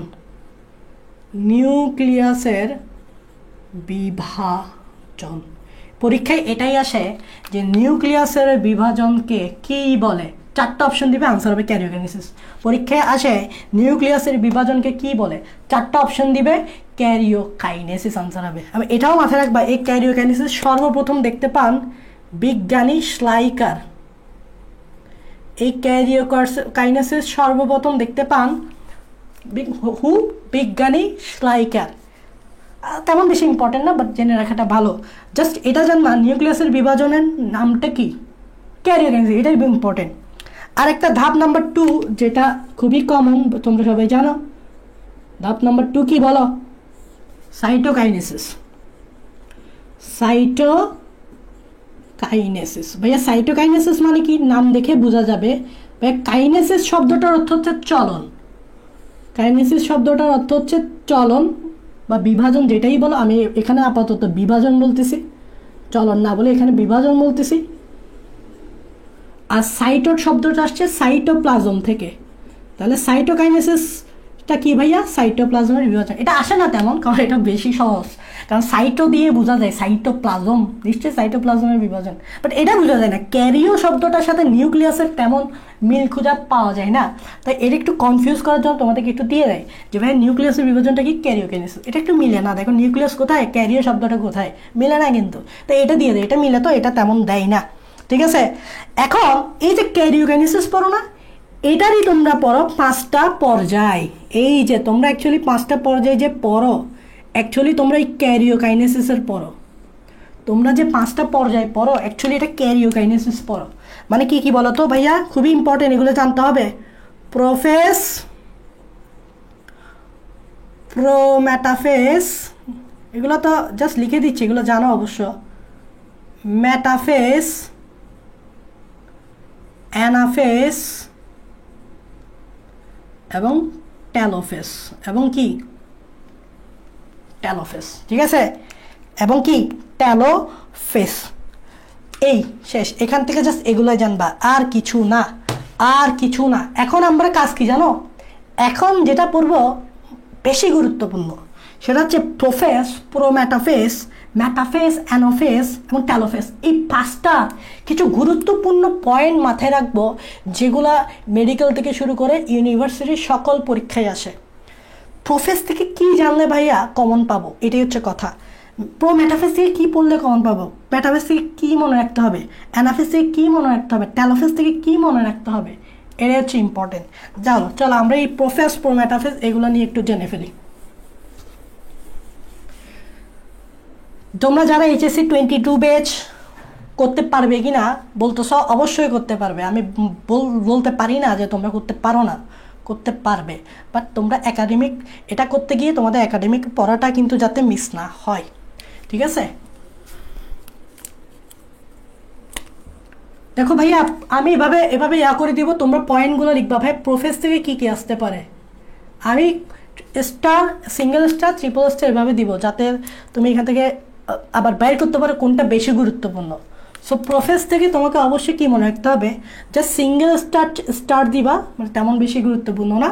এটা হচ্ছে সবচেয়ে দীর্ঘস্থায়ী পর্যায়, সবচেয়ে দীর্ঘস্থায়ী পর্যায়। সিঙ্গেল স্টার, ট্রিপল স্টার এভাবে দিয়েই তুমি বুঝতে পারবা যে আবার এগুলোর মধ্যে কোনটা বেশি ইম্পর্টেন্ট, ঠিক আছে? সিঙ্গেল স্টার লিখবে, এটা সবচেয়ে দীর্ঘস্থায়ী পর্যায়। আবার এটাকে দিতে পারো ডাবল স্টার, সেটা হচ্ছে স্পিন্ডল তন্তুর সৃষ্টির সূচনা। স্পিন্ডল তন্তুর সৃষ্টির সূচনা। আমি একটু বলি, তোমরা অনেকে কনফিউজ হতে পারো, ভাই স্পিন্ডল তন্তু কথাটা ভাই প্রোফেসের চেয়েও প্রোমেটাফেসে বেশি যায়, কিন্তু এখানে তোমাকে বাংলা কথাটা বুঝতে হবে। এখানে কিছু জায়গায় অনেকে কনফিউজ হবে, আমি এগুলো ধরাই দিব তোমাদেরকে মারাত্মক। এখানে অনেক জায়গায় তুমি কনফিউজ হবে, তুমি আনসার করতে গিয়ে তুমি বারবার কনফিউজ হবে, এটা প্রোমেটাফেস হবে ভাইয়া না মেটাফেস হবে, এটা কি অ্যানাফেস হবে ভাইয়া না মেটাফেস হবে, এটা কি ভাইয়া প্রোমেটাফেস হবে না প্রোফেস হবে, এরকম তুমি মাস্ট 100% কনফিউজ হবে। এখানে কনফিউজ হওয়ার মতো জিনিস আছে, আমি জাস্ট তোমাদেরকে ধরাই দিব যাতে তুমি এখানে স্টিক থাকো, কনফিউজ হইও না। এই জায়গা থেকে আসে পরীক্ষায়। স্পিন্ডল তন্তু সৃষ্টির সূচনা বলছে ভাইয়া, মনে রাখবা তুমি যখন প্রোমেটাফেসে দেখবা, প্রোমেটাফেসটা তুমি রেডিমেড পাবা। প্রোমেটাফেস স্পিন্ডল যন্ত্র তুমি রেডিমেড পাবা, রেডিমেড তৈরি হওয়া থাকবে। দ্যাট মিনস তুমি বলতে পারো স্পিন্ডল যন্ত্র সৃষ্টি হয় প্রোমেটাফেসে, কিন্তু ভাই এখানে তো ভাইয়া বিগিনিং বলা হচ্ছে, সূচনার কথা বলা হয়েছে, এখানে তো বলেই নাই যে এখানেই সৃষ্টি হচ্ছে, সৃষ্টি হবে প্রোমেটাফেসে। সো বাংলা কথাগুলো বুঝতে হবে। এই যে তুমি কনফিউজ হয়ে যেতে পারো না যে ভাই স্পিন্ডল তন্তু শব্দটা তো ভাইয়া নিশ্চয়ই আমরা প্রোমেটাফেসে পড়ছি, তুমি তো কনফিউজ হয় ভাইয়া, এখানে বাংলা কথাটা বুঝো ভাইয়া। এখানে বলছো সূচনা ভাইয়া, বিগিনিং প্রোমেটাফেসও হয় না, প্রোমেটাফেসে রেডিমেড থাকে তৈরি হওয়া, কিন্তু বিগিনিংটা তো হবে প্রোফেসে। সো কনফিউজ হওয়া যাবে না, বুঝা গেছে? ধরতে পারতেছো তো? ওকে, তারপর এটা ডাবল স্টার দিতে পারো, তারপর ট্রিপল স্টার দিয়ে লিখতে পারো, এটা লিখতে পারো, সেটা হচ্ছে নিউক্লিওলাস। একটু লিখো, এটা ইম্পর্টেন্ট, নিউক্লিওলাস, নট নিউক্লিয়াস, ভালোভাবে খেয়াল করো। নিউক্লিওলাস, তোমরা জানো এটা যদি নিউক্লিয়াস হয়, নিউক্লিয়াসের ভিতরে এরকম ঘন কালো বস্তু থাকে, এটা হচ্ছে নিউক্লিওলাস। আর এটা হচ্ছে নিউক্লিয়ার মেমব্রেন। ও নিউক্লিয়ার মেমব্রেনের, এটা ইম্পর্টেন্ট, এখানেও কনফিউজ হওয়ার অনেক কিছু আছে। নিউক্লিয়ার মেমব্রেনের ভালোভাবে খেয়াল করবা, এখানে কনফিউজ হওয়ার মতো ঘটনা আছে, বিলুপ্তি ঘটতে দেখো কনফিউজ হওয়ার মতো ঘটনা আছে। আমি যখন প্রোমেটাফেসে যাব না, তোমার একটা গন্ডগোল লাগবে, তো গন্ডগোলটা যাতে না লাগে এই জন্য ভাইয়া বারবার সতর্ক করে দিচ্ছি, বারবার সতর্ক করে দিব। ভালোভাবে খেয়াল করো, তুমি শুধু এটা মাথায় রাখবা যে বিলুপ্তি ঘটতে থাকে, এই কথাটাকে ফোকাস করবা। ভাই বিলুপ্তি ঘটতে থাকে, এটাকে ইংরেজিতে কনভার্ট করো, তাহলে এটা কিন্তু কন্টিনিউয়াস ফর্মে বোঝাচ্ছে। কন্টিনিউয়াস মানে কি? চলমান। তোমরা প্রেজেন্ট কন্টিনিউয়াস, পাস্ট কন্টিনিউয়াস পড়ছো না, কন্টিনিউয়াস টেন্স। তাহলে বিলুপ্তি ঘটতে থাকে মানে হচ্ছে, কন্টিনিউয়াস অবস্থায় আছে।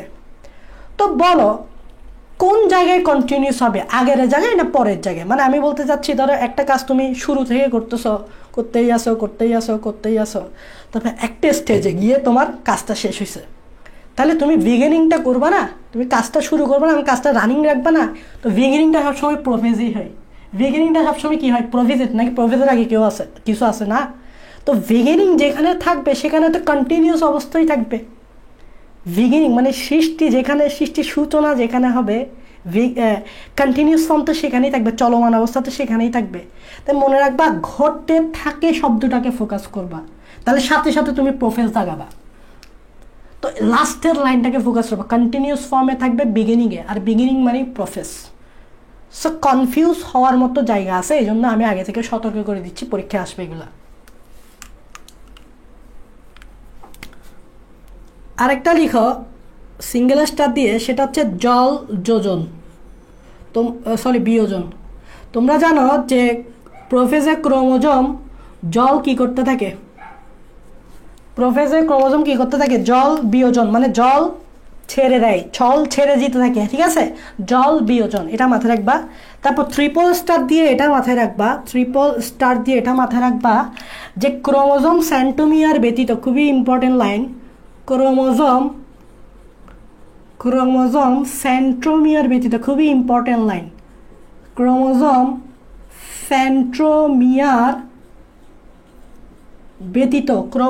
সেন্ট্রোমিয়ার ব্যতীত দুটি ক্রোমাটিডে বিভক্ত, আমি বুঝাই দিচ্ছি এটা লাইনটা, দুটি ক্রোমাটিডে বিভক্ত হয়, লাইনটা গুরুত্বপূর্ণ, ট্রিপল স্টার যেহেতু দিছি ভাইয়া তাহলে লাইনটা গুরুত্বপূর্ণ, এটা আমি বুঝাচ্ছি যে ক্রোমোজোম সেন্ট্রোমিয়ার ছাড়া দুটি ক্রোমাটিডে বিভক্ত। তো তোমাদেরকে আমি বলি ক্রোমোজোম একটু আঁকি, তোমরা জানো একটা ক্রোমোজোম আঁকতে হলে এদিকে একটা সেন্ট্রোমিয়ার দিতে হয়, তারপর এখানে এভাবে বাহু দিতে হয়, তাই না, এভাবে বাহু দিতে হয়। তো বলতেছে এই ক্রোমোজোম সেন্ট্রোমিয়ার ব্যতীত, মানে সেন্ট্রোমিয়ার ছাড়া, এটা সেন্ট্রোমিয়ার কালোটা, দুটি ক্রোমাটিডে বিভক্ত, আমি দেখাচ্ছি, আমি এটাকে ভাগ করব, লম্বালম্বি ভাগ করব, দেখো দেখো লাল কালারটার উপর আমি ভাগ করছি, তারপর সেন্ট্রোমিয়ার উপর রেখাটা টানতেছি না, এখন সেন্ট্রোমিয়ার ব্যতীত বলছে, তারপর আবার এই লাল লেখার উপর দাগটা টানছি, তাহলে দেখো তো সেন্ট্রোমিয়ারের উপর রেখাটা দিছি, মানে বিভাজনটা চালাইছি, তাহলে সেন্ট্রোমিয়ার ব্যতীত। এখন বলো তুমি যখন এই জিনিসটা এভাবে ভাগ করবা সেন্ট্রোমিয়ার ছাড়া, তো সেন্ট্রোমিয়ার তো দুই ভাগ হবে না, কিন্তু এই লাল জিনিসটা দুই ভাগ হবে, এই জিনিসটা দুই ভাগ হবে, দেখি দুই ভাগ হয়ে কিরকম হবে বলো তো, এরকম হবে, তারপর এটাও বিভাজন হয়েছে না, তাহলে এটা দুই ভাগ হয়ে কিরকম হবে বলো তো, এরকম হবে। তাহলে দেখো এখন যে জিনিসগুলো পাইছি এগুলোকে বলে ক্রোমাটিড, তাহলে দেখো এটা একটা ক্রোমাটিড, এটা একটা ক্রোমাটিড, এটা আরেকটা ক্রোমাটিড, তাহলে কয়টা ক্রোমাটিড, দুইটা, দেখো এটা একটা ক্রোমাটিড, এটা একটা ক্রোমাটিড, কয়টা ক্রোমাটিড, দুইটা ক্রোমাটিড, এটাই বলছে দেখো ক্রোমোজোম সেন্ট্রোমিয়ার ব্যতীত দুটি ক্রোমাটিডে বিভক্ত হয়, কোথায়, প্রোফেজ, এটা যদি প্রশ্নে আসে চোখ বন্ধ করে প্রোফেজ রাখাবা, যে প্রোফেজই সেন্ট্রোমিয়ার ব্যতীত প্রথম দুটি ক্রোমাটিডে বিভক্ত হয়। এই জিনিসগুলো বেশি কিছু জানতে হচ্ছে না, single star, double star, triple স্টারের জাস্ট দুইটা দিছি ভাইয়া, তেমন বেশি দিই নেই, ট্রিপল স্টারের জাস্ট দুইটা দিছি, এই দুইটা জিনিস না জানলেই নয়, তারপর এখানে সিঙ্গেল স্টার, ডাবল স্টার এগুলো পড়বা, ঠিক আছে, এটাই হচ্ছে প্রোফেজ। তো চলো ভাইয়া প্রো মেটাফেজে চলে যাই, এবার এটা ফোকাস রাখবা, বিলুপ্তি ঘটতে থাকে, এখানে বিলুপ্তি কথাটা প্রো মেটাফেজও পাবা, মেটাফেজও পাওয়া, কিন্তু শব্দের ডিফারেন্স থাকবে। বিলুপ্তি কথাটা তুমি একটু, আমি প্রো মেটাফেজে যাচ্ছি দেখবা এখানেও আছে, তো এই জন্য তুমি কনফিউজ হয়ে যেতে পারো, তাই তোমার ভালোভাবে খেয়াল রাখতে হবে, বিলুপ্তি ঘটতে থাকে কন্টিনিউয়াস অবস্থা থাকলে অবশ্যই সেটা প্রোফেজ হবে, কারণ বিগিনিং সবসময় কন্টিনিউয়াসই থাকে, তাই কন্টিনিউয়াসে আছে, তাই প্রোফেজ, বিলুপ্তি ঘটতে থাকে, কনফিউজ হওয়ার দরকার নেই। ওকে, না লিখতে পারলে কোনো সমস্যা নাই ভাইয়া, মুছে দিচ্ছি, না লিখতে পারলে কোনো সমস্যা নাই। প্রো এর পর কি রে, প্রো মেটাফেজ, দেখো অনেকে বলবে ভাইয়া নোট পড়লেই তো হয়ে যায়, যদি নোট পড়লে হয়ে যেত তাহলে আমার ক্লাস না নিলেও চলতো, আমি তোমাদেরকে প্রোভাইড করলে হয়তো, কিন্তু ক্লাসে আমি দেখাবো যে তোমার কোন কোন জায়গায় তুমি ভুল করবা, ফার্স্ট অফ অল এটা দেখাবো তুমি কোন কোন জায়গায় ভুল করতে পারো, সেকেন্ড অফ তোমার কি কি আসলে দরকার, তোমার কি কি মনে রাখতে হবে, কোথায় কোথায় তোমাকে জোর দিতে হবে, যে ওই জায়গাটা ভাইয়া পড়লে মোটামুটি আমি কমন পাবো, প্লাস ওই জায়গা থেকে যদি কোনো প্রশ্ন আসে ভাইয়া আমি কি কনফিউজ হয়ে যেতে পারি, এরকম একটা প্রশ্ন যে ভাইয়া আমি কনফিউজ হয়ে যেতে পারি, তুমি যদি মনে করো হ্যাঁ আমি পারি, তাহলে কনফিউশনটা পরীক্ষার সময় গিয়ে দূর করবা নাকি আগে দূর করবা, এখানে দূর করতে হবে কনফিউশন, পরীক্ষার হলে গিয়ে কনফিউশনে তো মারা গেছো। সো কনফিউশন তুমি কোন কোন জায়গায় হইতে পারো সেগুলো ছাত্ররা ধরতে পারে না, সেগুলো ধরায় দেওয়ার দায়িত্ব আমাদের। এরকম একটা কনফিউজের কিছু দেখছো, পুরো মেটাফেজ আসো না, দেখো না কনফিউজ কীভাবে হইতে পারো। পুরো মেটাফেজে কি হয় সেটা খুবই গুরুত্বপূর্ণ, আবার এখানে স্টার সিঙ্গেল স্টার দিয়ে বুঝাচ্ছি, স্টার জাস্ট এটা সিঙ্গেল স্টার দাও, মনে না রাখলেও চলবে, এটা হচ্ছে স্বল্পস্থায়ী, মানে এটা বেশিক্ষণ থাকে না, সো মনে না রাখলেও চলে, এটা আসলে আসেই না। তবে ট্রিপল স্টার দাও, সেটা হচ্ছে স্পিন্ডল যন্ত্র সৃষ্টি, একটু আগেরটার সাথে স্পিন্ডল যন্ত্র সৃষ্টি, একটু আগেরটার সাথে কম্পেয়ার করো, তুমি কনফিউজ হতে পারো কি না। আমি দেখাইছিলাম প্রোফেজ স্পিন্ডল তন্তুর সৃষ্টির সূচনা হয় আর এখানে বলছি স্পিন্ডল যন্ত্র সৃষ্টি হয়, তো দুই জায়গায় কিন্তু স্পিন্ডল শব্দটা আছে, সো কনফিউজ এই জন্যই হয়ে যাও তোমরা। কিন্তু তুমি দেখো শব্দের পার্থক্য আছে, ভাবের পার্থক্য আছে, বাংলা বুঝো, ভাবের পার্থক্য আছে, শব্দের পার্থক্য যেরকম আছে মনের ভাবের পার্থক্য আছে, ভাবের পার্থক্য আছে। এখানে বলা হয়েছে ভাইয়া স্পিন্ডল যন্ত্র তুমি ডাইরেক্ট রেডিমেড পাবা, মানে ডাইরেক্ট এখানে তুমি দেখতে পাবে স্পিন্ডল যন্ত্র মানে সৃষ্টি হয়। কিন্তু ওখানে ছিল সূচনা, সূচনা না হলে কিন্তু সৃষ্টি হবে না, সূচনা হইতে হবে, তাই সূচনা প্রফেসে, আর এখানে তুমি রেডিমেড পাবা সৃষ্টি। সো পরীক্ষা যদি আসে স্পিন্ডল যন্ত্র সৃষ্টি হয় কোন পর্যায়ে, আনসার সবসময় প্রোমেটাফিজি হবে। সো তুমি শব্দগুলো দেখবা কি বুঝতে চাইছে, ভাবগুলো বুঝবা, তাহলে তুমি আর কনফিউশন জিনিসটা তোমার আর থাকবে না। ঠিক আছে, এটা ট্রিপল স্টার দিছি ভাইয়া, তো মনে রাখবা। আরেকটা ট্রিপল স্টার দাও, সেটা হচ্ছে ক্রোমোজোমীয় নৃত্য দেখা যায়, ক্রোমোজোমীয় নৃত্য দেখা যায়। এটা কিন্তু মুখস্থবিদ্যা করে ফেলবা, যে এটাও কিন্তু পরীক্ষায় চলে আসতে পারে। তারপর ট্রিপল স্টার দাও, ট্রিপল স্টার দাও ক্রোমোজোমের সেন্ট্রোমিয়ার সংযুক্তকারী তন্তুকে,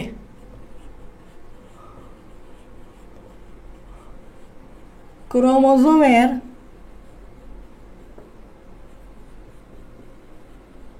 সেন্ট্রোমিয়ার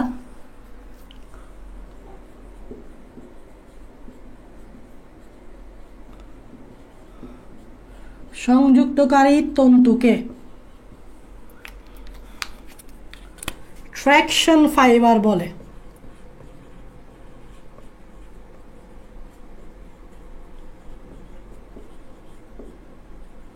দেখো ভাইয়া তোমরা জানো যে স্পিন্ডল যন্ত্র সৃষ্টি হবে, এবং স্পিন্ডল যন্ত্রের যে তন্তুগুলো আছে, স্পিন্ডল যন্ত্রের যে তন্তুতে সেন্ট্রোমিয়ার যুক্ত হবে সেই তন্তুকে আলাদাভাবে বলতে হবে ট্র্যাকশন ফাইবার বা আকর্ষণ তন্তু। এটা আরেকটা নাম আছে, ট্র্যাকশন মানে আকর্ষণ। আচ্ছা আরেকটা নাম বলে দিই, আকর্ষণ বলে। ট্র্যাকশন মানে আকর্ষণ, আর ফাইবার মানে তন্তু, তো এটাকে আকর্ষণ তন্তু বলে।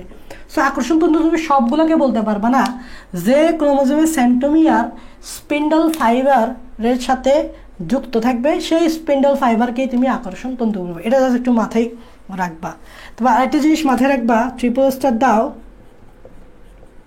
ট্রিপল স্টার দাও, সেটা হচ্ছে উদ্ভিদ কোষে সেন্ট্রিওল না থাকায়, উদ্ভিদ কোষে সেন্ট্রিওল, তোমরা সবাই কিন্তু সেন্ট্রিওল জানো, সেন্ট্রিওল না থাকায় অ্যাস্টার তন্তু সৃষ্টি হয় না, অ্যাস্টার তন্তু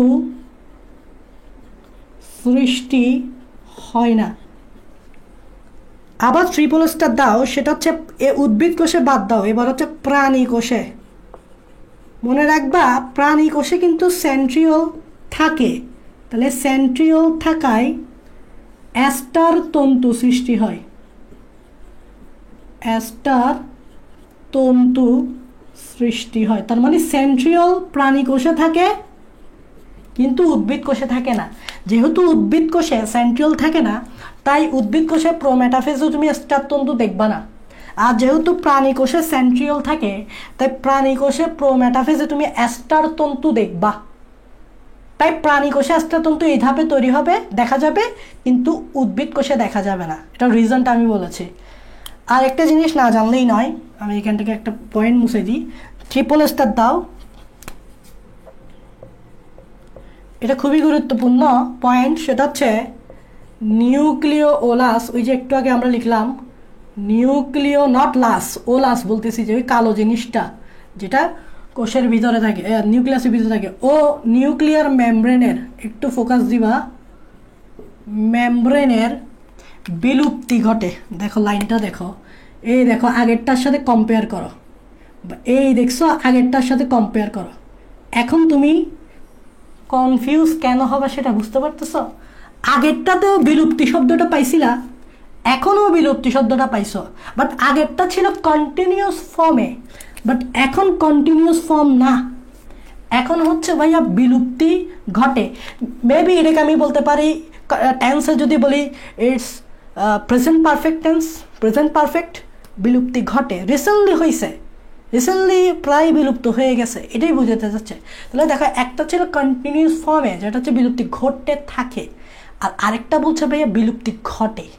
ঘটে মানে মাত্র হইল বিলুপ্তি, মাত্র বিলুপ্তিটা প্রায় শেষ হইল, এরকম বোঝাচ্ছে। সো ভাবের পার্থক্য আছে, শব্দগত পার্থক্য আছে, এই জন্যই তোমরা কনফিউজ হয়ে যাও। এই জিনিসগুলো তোমরা ক্লিয়ার করো না, যেহেতু তুমি মন থেকে ক্লিয়ার করো না, তাহলে পরীক্ষার হলে গিয়ে তুমি কনফিউজ হয়ে পড়ো। সো আশা করি তুমি এখন আর এই জায়গায় কনফিউজ হবে না। আমরা যখন পরীক্ষা নিব, আমি আগে থেকেই বলে দিচ্ছি এই প্রশ্নগুলো তুমি অবশ্যই পাবা, কারণ এগুলো ভার্সিটিতেও আসছে, এগুলো মেডিকেলেও আসছে, সো এগুলো পাবা তুমি। শেষ, তোমার প্রো মেটাফেসে আর কিছু জানার দরকার নেই ভাইয়া। ওকে আয়ন, কয়টা বাজে? হ্যাঁ বরাবর।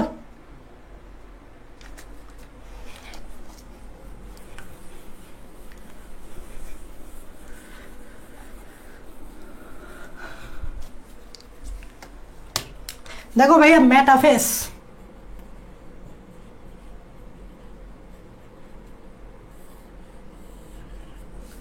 একটু মনোযোগ দিবা। মেটাফেজে কি হয় খুবই গুরুত্বপূর্ণ, মেটাফেজে প্রায় সবগুলোই গুরুত্বপূর্ণ। ট্রিপল স্টার দিবা ভাইয়া, ভালোভাবে ফোকাস করবা ভাই। একটু পরে কিন্তু তোমাদেরকে কিছু প্রশ্ন সলভ করতে দিব, সো একটু মনোযোগ দিবা। মেটাফেজে ভাইয়া কি হবে, সেটা হচ্ছে এ পর্যায়ে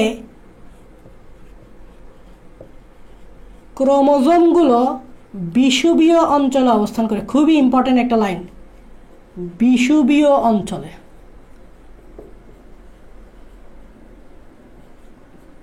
এটা খুবই গুরুত্বপূর্ণ একটা লাইন। বিষুবীয় অঞ্চল মানে বুঝছো, মানে মাঝখান বরাবর, এটা খুবই গুরুত্বপূর্ণ একটা লাইন।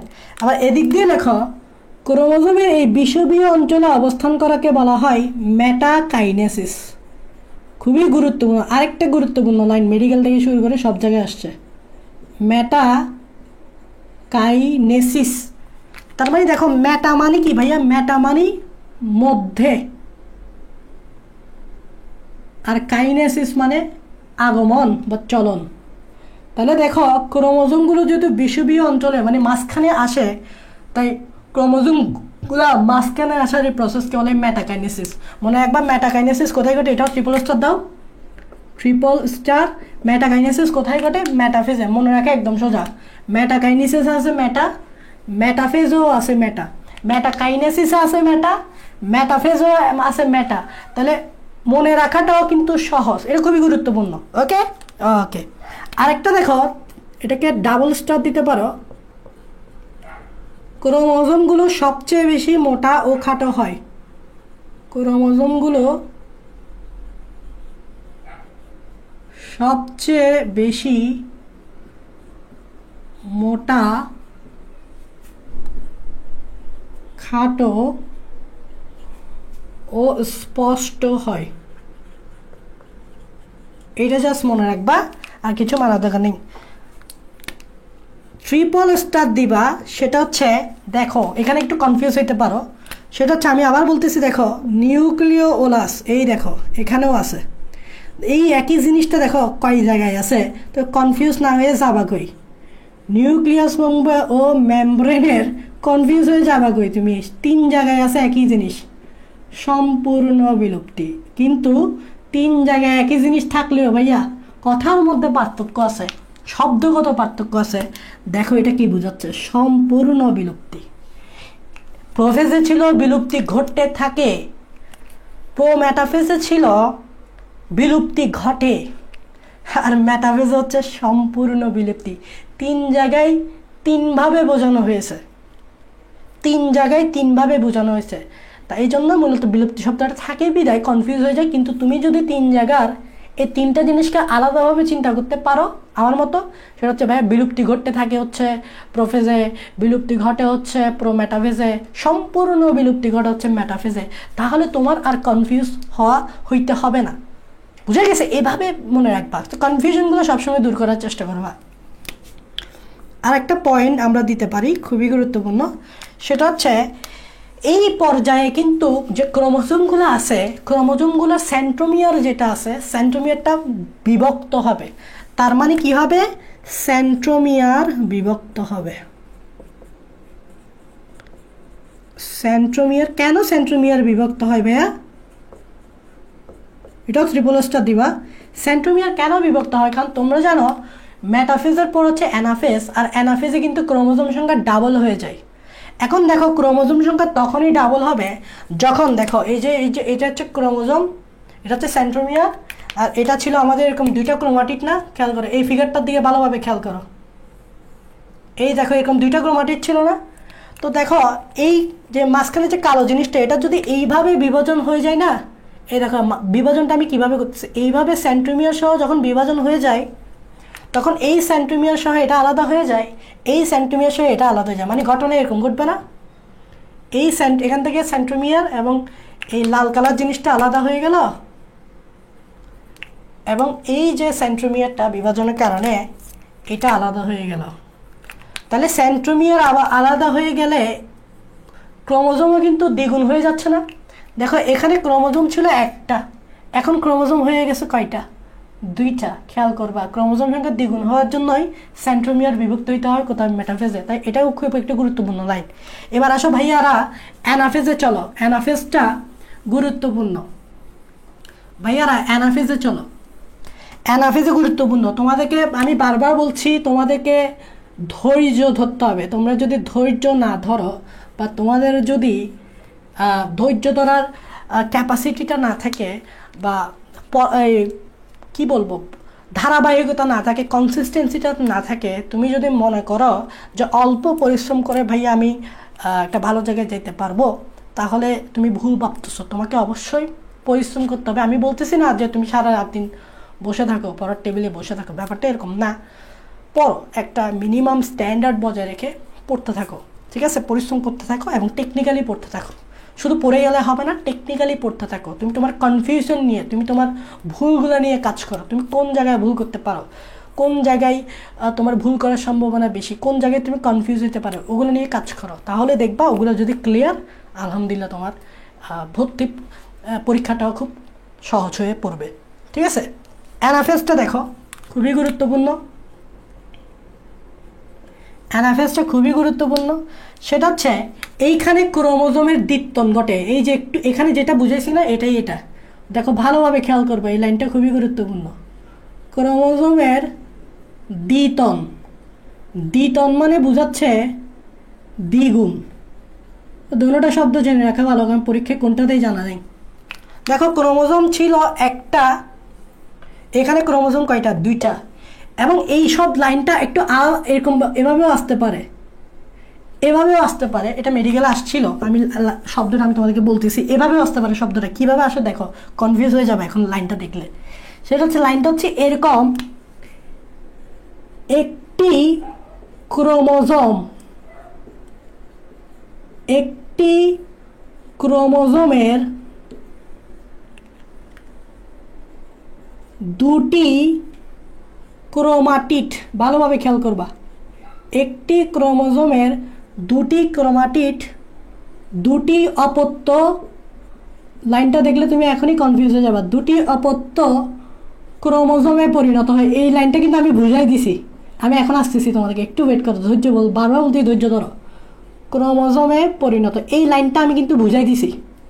কোথায় বুঝাই দিছি বলো তো? এখানেই বুঝাই দিছি, জাস্ট তুমি এখন জাস্ট অ্যাপ্লাই করবো। দেখো একটি ক্রোমোজোমের এই যে পুরাটা দেখতেছো না, এই পুরাটাই কিন্তু একটি ক্রোমোজোম, এই পুরাটাই কিন্তু একটি ক্রোমোজোম। আবার দেখো একটি ক্রোমাটিড কয়টা? দুইটা। আমি বলছিলাম খেয়াল করো ভাইয়া, এটা একটা ক্রোমাটিড, এইটা আর একটা ক্রোমাটিড, মানে এই যে এটা একটা ক্রোমাটিড, এটা একটা ক্রোমাটিড, তাহলে কয়টা ক্রোমাটিড? দুইটা ক্রোমাটিড না? তাহলে একটি ক্রোমোজোমে দুটি ক্রোমাটিড। তারপর লাইনটা দেখো, দুটি অপত্য ক্রোমোজোমে পরিণত হয়। দুটি অপত্য মানে নতুন যেটা তৈরি হয়েছে। তাহলে দেখো এই দেখো দুইটি, এই একটি, এই একটি, দুটি, একটি একটি, দুটি, দুটি অপত্য ক্রোমোজোমে পরিণত হয়। এটা একটা ক্রোমোজোম, এটা একটা ক্রোমোজোম। এটা কোথায় হয়? অ্যানাফেজে হয়। মেডিকেলে এই শব্দটাই আসছিল। একটি ক্রোমোজোমে দুটি ক্রোমাটিড, দুটি অপত্য ক্রোমোজোমে পরিণত হয়। কোন পর্যায়ে? সবাই কনফিউজ হয়েছে, কিরে এটা আবার কী ধরনের শব্দ? অ্যাকচুয়ালি এটা ক্রোমোজোমের দ্বিত্বনটাই বোঝাচ্ছে, অ্যাকচুয়ালি এটা ক্রোমোজোমের দ্বিগুণ হওয়াটাই বোঝাচ্ছে, অ্যাকচুয়ালি এটাই বোঝাচ্ছে। কিন্তু এই জিনিসটাকে প্যাচাল করে এভাবে বলছে। সো তুমি যাতে কনফিউজ না হও, এটা আনসার কিন্তু অ্যানাফিজ হবে। দেখছো দেখছো? সো পড়া তোমাকে বুঝতে হবে, জিনিসগুলো প্যাচালগুলো বুঝতে হবে। তারপর ট্রিপল স্টার হচ্ছে ক্রোমোজোমগুলো বিভিন্ন আকৃতির লাগে, ভি, এল, জে, আই, এগুলো আসছিল পরীক্ষায়। এই চারটে জিনিস তো তোমরা পড়ছো। বি মাথায় রাখবা, বিটাকে বলা হয় কি বলো তো, মেটা সেন্ট্রিক। এটা মাথায় রাখবা, মেটা নামগুলো মাথায় রাখবা। বি হচ্ছে মেটাসেন্ট্রিক, এল হচ্ছে সাব মেটাসেন্ট্রিক, এগুলো মাথায় রাখবা, এগুলো পরীক্ষায় আসবে। জে হচ্ছে অ্যাক্রোসেন্ট্রিক, বইয়ে আছে। আই হচ্ছে ট্যালোসেন্ট্রিক, এগুলো একটু জাস্ট মাথায় রাখবা, শেষ। তাহলে ভি কি মেটাসেন্ট্রিক, সাব মেটাসেন্ট্রিক হচ্ছে এল, এর মতো দেখতে, অ্যাক্রোসেন্ট্রিক হচ্ছে এল এর মতো, ট্যালো হচ্ছে এল। এগুলো মেডিকেল, ডেন্টাল এবং বিভিন্ন বিশ্ববিদ্যালয়ে এই জায়গা থেকে প্রশ্ন করছে, শেষ। অ্যানাফেস শেষ। তোমাদেরকে ট্যালোফেস পড়তে হবে না, ট্যালোফেস না পড়লেও চলবে, ট্যালোফেস পড়তে হবে না, ট্যালোফেস না পড়লেও চলবে, ঠিক আছে? ট্যালোফেস না পড়লেও চলবে, শেষ। জাস্ট তুমি এই প্রোফেস, প্রোমেটাফেস, মেটাফেস, অ্যানাফেস, এই চারটা মনে রাখবা। এখন এগুলো আমি নোট দিয়ে দিতে পারতাম না, তো দিলে কি হইতো, তুমি এই ভুলগুলো ধরতে পারতা। এই জিনিসগুলো এইভাবে যে একটু ঘুরাইয়ে যদি প্রশ্ন করে, তাহলে তোমার কিন্তু কনফিউজ হয়ে যেতে পারো। তাই তোমার সবসময় কনফিউশন দূর করতে হবে। হ্যাঁ, সো মেডিকেলের প্রশ্ন কিন্তু ভাই সহজ। আমি বারবার বলি, ইন্টার লেভেলের যে বেসিক বায়োলজির যে বেসিক, ইন্টার লেভেলের বায়োলজির বেসিক দিয়ে কিন্তু মেডিকেলের বায়োলজিতে ভালো করা যায়। তবে একটু টেকনিক্যাল হইতে হবে এবং সহজ প্রশ্নগুলো বেশি বেশি প্র্যাকটিস করতে হবে। তোমার কাছে যেটা সহজ মনে হচ্ছে না, সেটা মেডিকেল পরীক্ষার সময় তোমার জন্য কনফিউশনের একটা ব্যাপার হয়ে যেতে পারে। বিকজ দেখো, এই লাইনটা আমি একটু আগে যেটা লিখে দিছি, এটা কিন্তু এখন তোমার কাছে খুব সহজ মনে হচ্ছে যে ক্রোমোজোমের সংখ্যা দ্বিগুণ, ভাই কোথায় অ্যানাফেজে, ক্রোমোজোমের দ্বিগুণ কোথায় অ্যানাফেজে। কিন্তু এর পরের যে লাইনটা, এই লাইনটা যখন তুমি দেখছো, তোমার একটু হলেও মাথাটা ঘুরেইছে যে ভাই এরকম প্রশ্ন দিলেও হয়তো আমি ভুল করতে পারতাম। সো এই জন্য একটু ভালোভাবে ফোকাস দিতে হবে। হ্যাঁ, একটু ভালোভাবে ফোকাস দিতে হবে। একটু দেখো এখানে ভাইয়া, এখন যেটা পড়াবো সেটা হচ্ছে মাইটোসিসের গুরুত্ব। এগুলা কিন্তু ইম্পর্টেন্ট আছে মোটামুটি। মাইটোসিসের গুরুত্ব ডাবল স্টার দাও, মাইটোসিসের গুরুত্ব ডাবল স্টার দিতে হবে। এটা আমরা এমনি শিখে ফেলবো, একটা টেকনিকের সাহায্যে শিখে ফেলবো। এখানে একটা টেকনিক ইউজ করবো, টেকনিকের সাহায্যে ইউজ করবো। টেকনিকটা হচ্ছে দেবযানী ভাইয়া, দেবযানী একজনেরই নাম, আলাদা করে লিখছি। দেবযানী কোটি টাকায় পুনরায় ক্ষতিগ্রস্ত, মানে কোটি টাকা খরচ করে সে আবার ক্ষতিগ্রস্ত, লসে পড়ে গেছে ভাইয়া। সে আবার কিসে পড়ে গেছে? লসে পড়ে গেছে। দেখো এখানে দ দিয়ে কি হবে? দ দিয়ে হবে দেহ গঠন। তোমরা জানো মাইটোসিস যেখানে, সেখানে তো ভাইয়া দেহ গঠন হবেই, দেহ গঠন। তার মানে মাইটোসিস দেহ গঠনে কাজ করবে। তারপর ব দিয়ে দেখো, ব দিয়ে কি ভাইয়া? ব দিয়ে হচ্ছে বংশবৃদ্ধি ভাইয়া। বংশবৃদ্ধিতে কাজ করতে পারে। একটা এক্সাম্পল মাথায় রাখবা, সেটা হচ্ছে সাইন্টিফিক নেম ক্ল্যামাইডোমোনাস। এটা কিন্তু একটা শৈবাল, ক্ল্যামাইডোমোনাস নামক একটা যে শৈবাল, ভাইয়া নোট দিয়ে দিব, সমস্যা নেই। ক্ল্যামাইডোমোনাস একটা শৈবাল বংশবৃদ্ধি করবে।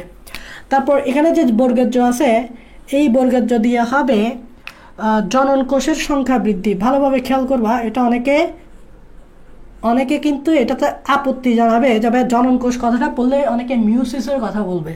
কিন্তু ভাইয়া মনে রাখবা, জনন কোষের সংখ্যা বৃদ্ধি, মনে রাখবা বৃদ্ধি শব্দটা যেখানেই পাবা, সেখানেই মাইটোসিস হবে। এই যে আমরা লম্বা হই, বৃদ্ধি হই, সেটা কার কারণে? মাইটোসিসের কারণে। সো জনন কোষ দেখে কনফিউজ হওয়ার দরকার নাই।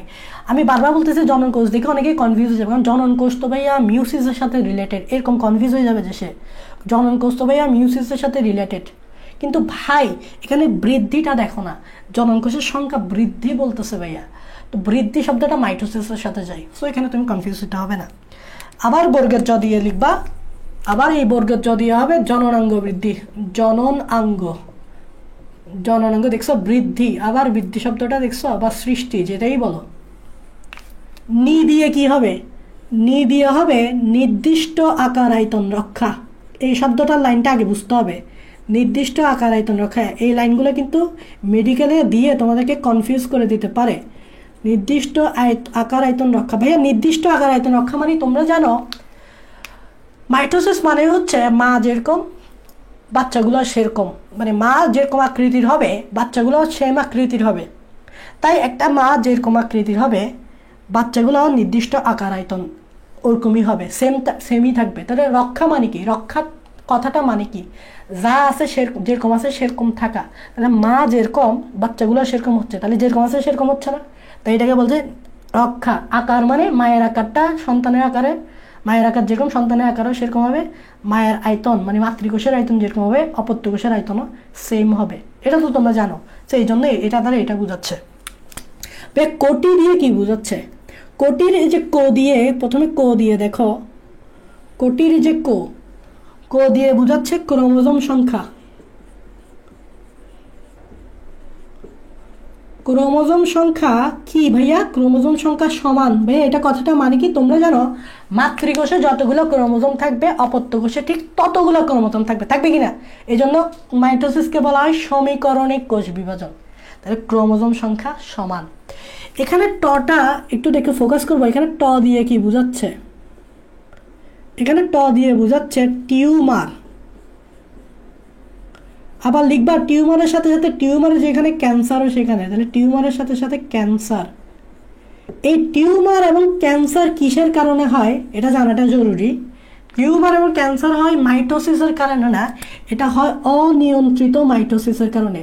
মানে কোনো কারণে যদি মাইটোসিসটা নিয়ন্ত্রণ হারাই ফেলে তাহলে অনিয়ন্ত্রিত মাইটোসিসের কারণে এই টিউমার ক্যান্সার হতে পারে। এটা পরীক্ষায় আসতে পারে, ঠিক আছে? এটা পরীক্ষায় আসতে পারে। আচ্ছা এখানে টি দিয়ে মনে রাখার দরকার নেই তো, এখানে মনে রাখতে পারো। এখানে ট দিয়ে মনে রাখতে পারো টিউমার, আচ্ছা ঠিক আছে। এখানে ক দিয়ে মনে রাখতে পারো ক্যান্সার, হয়ে গেছে তো? দেখো এভাবে মনে রাখবা, এখানে ট দিয়ে মনে রাখবা টিউমার, এখানে ক দিয়ে মনে রাখবা ক্যান্সার, হয়ে গেছে। এখানে আলাদা মনে রাখার দরকার নেই। পুনরায় দিয়ে কি? পুনরুৎপাদন। পুনরুৎপাদন, পুনরুৎপাদন। ক্ষতি দিয়ে কি ভাইয়া? ক্ষতি দিয়ে হচ্ছে ক্ষতস্থান পূরণ।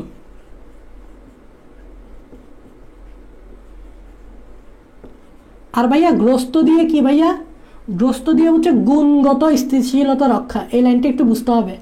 গুণগত স্থিতিশীলতা রক্ষা, এই লাইনটা একটু বুঝতে হবে।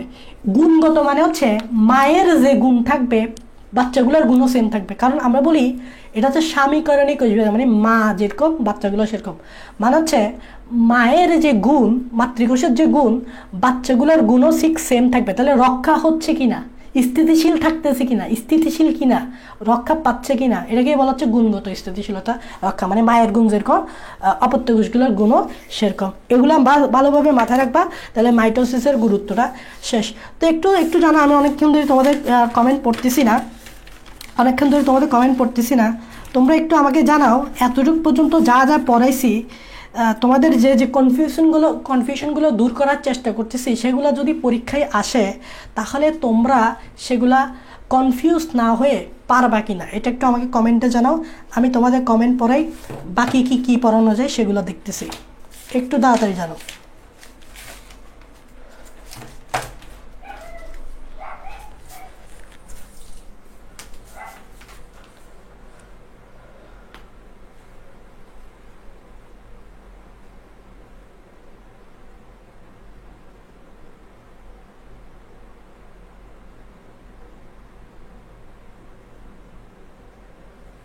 সবই বুঝছি ভাইয়া। ও সবাই তো বুঝতেছ, তাহলে ভালো। ওকে আলহামদুলিল্লাহ সবাই বুঝতেছ, সবই বুঝছি ভাই। ওকে জি ভাই পারবো। এই তো কনফিডেন্স থাকতে হবে যে ভাইয়া যে জায়গায় আমরা কনফিউজ হইতে পারি সেই জায়গাগুলো কনফিউজ দূর হতে পারতেছি কিনা। ঠিক আছে, এটা তো অ্যাডমিশন ভিত্তিক ক্লাস। এখানে এখানে যদি আমি একাডেমিক ভিত্তিক নিতে চাই, কারণ আমি একাডেমিক যখন ক্লাস নেই অনেক ডিপে গিয়ে পড়াই, এটা যারা আমার ক্লাস করছো তারা বলতে পারো। ঠিক আছে, আমি যখন আবার একাডেমিকভাবে পড়াইতে যাই তখন কিন্তু ডিপে গিয়ে পড়াই, অত্যন্ত ডিপে গিয়ে পড়াই। এবং ডিপে গিয়ে পড়ানোর কারণে তোমার জিনিসটা অনেক ইজি মানে জিনিসটা ভালোভাবে বোঝা যায়, ঠিক আছে। সো এখানে আমি একাডেমিকভাবে নেওয়ার কোনো প্রশ্নই আসে না, কারণ আমি এটা অ্যাকচুয়ালি মূলত HSC 21 বেসকে মাথায় রেখে করাচ্ছি, ঠিক আছে। তোমাদের যে শর্ট সিলেবাস ওটা আমি শেষ করে দিব লাইভে। সো তোমরা HSC 21 যদি থাকো আমার জন্য বেস্ট হয়, কারণ HSC 22 পরে করতে পারো, কারণ এগুলো রেকর্ড থাকবে, ঠিক আছে। এগুলো রেকর্ড থাকবে, তো ওগুলো নিয়ে টেনশন করবা না। HSC 22 টেনশন করার কিছু নাই ভাই, কিছু নাই। বারবার বলতেছি, তোমাদের সবার কথা আমাদের মাথায় থাকে, শুধু তোমরাই বেশি ভেবে ফেলো, বা তোমরা বেশি কি বলবো এটাকে, হ্যাঁ কি বলা যায়, অত্যাধিক চিন্তা করো না তোমরা বেশি। তোমাদের যে চিন্তা এগুলো আমাদের জানা আছে, সো আমরা সেভাবেই কিন্তু ব্যস্ত নেই, কিন্তু তোমরা অধৈর্য পড়ো, এটাই হচ্ছে সমস্যা। সো বললাম বারবার, ধৈর্যশীল হইতে হবে, অধৈর্য হয়ে যাবে না। এখানে দেখো আমি বলছিলাম যে মাইটোসিসের বৈশিষ্ট্য পড়তে হবে, মাইটোসিসের বৈশিষ্ট্য পড়তে হবে, কারণ এগুলো কিন্তু মেডিকেলে দিয়ে দেয়। বৈশিষ্ট্য বলতে তুমি জাস্ট বুঝে বুঝে পড়বা যে ভাইয়া মাইটোসিসের বৈশিষ্ট্য কী কী হইতে পারে। ট্রিপল স্টার দিয়ে মনে রাখবা, সেটা হচ্ছে যে তোমরা জানো ক্রোমোজোম সংখ্যা সমান, একটু আগেই আমি বলছি, তো এখানে মুখস্থ করার কিছু আছে, এটা তো বেসিক জিনিস। তোমরা জানো মাইটোসিসকে বলা হয় সাময়িকরণিক কোষ বিভাজন, কারণ মাইটোসিসে যে ক্রোমোজোম থাকবে পাতৃকোষে অপত্যকোষেও ঠিক ততগুলো থাকবে, তাহলে সমান, মুখস্থ করার কিছু নাই। জাস্ট তোমাদেরকে ধরাই দিচ্ছি যে কোন জায়গা থেকে আসতে পারে। কোষের আকার আয়তন সমান, দেখছ কোষের আকার আয়তন সমান, এই যে মায়ের আকার যা হবে অপত্য কোষের আকারও তো তা হবে সমান, কারণ সমীকরণিক মানে কি, সমীকরণিক মানে কি সমান, সব কিছু সমান, সব কিছু সমান, বুঝছ। মুখস্থ করার কিছু আছে, দেখো সমগুণ সম্পন্ন, তাহলে দেখছ গুণও সমান, মায়ের গুণ যা বাচ্চাদের গুণও তা, তাহলে গুণও কিন্তু সমান, সবই সমান। সব মুখস্থ করার কিছু আছে না। আচ্ছা এখন দেখো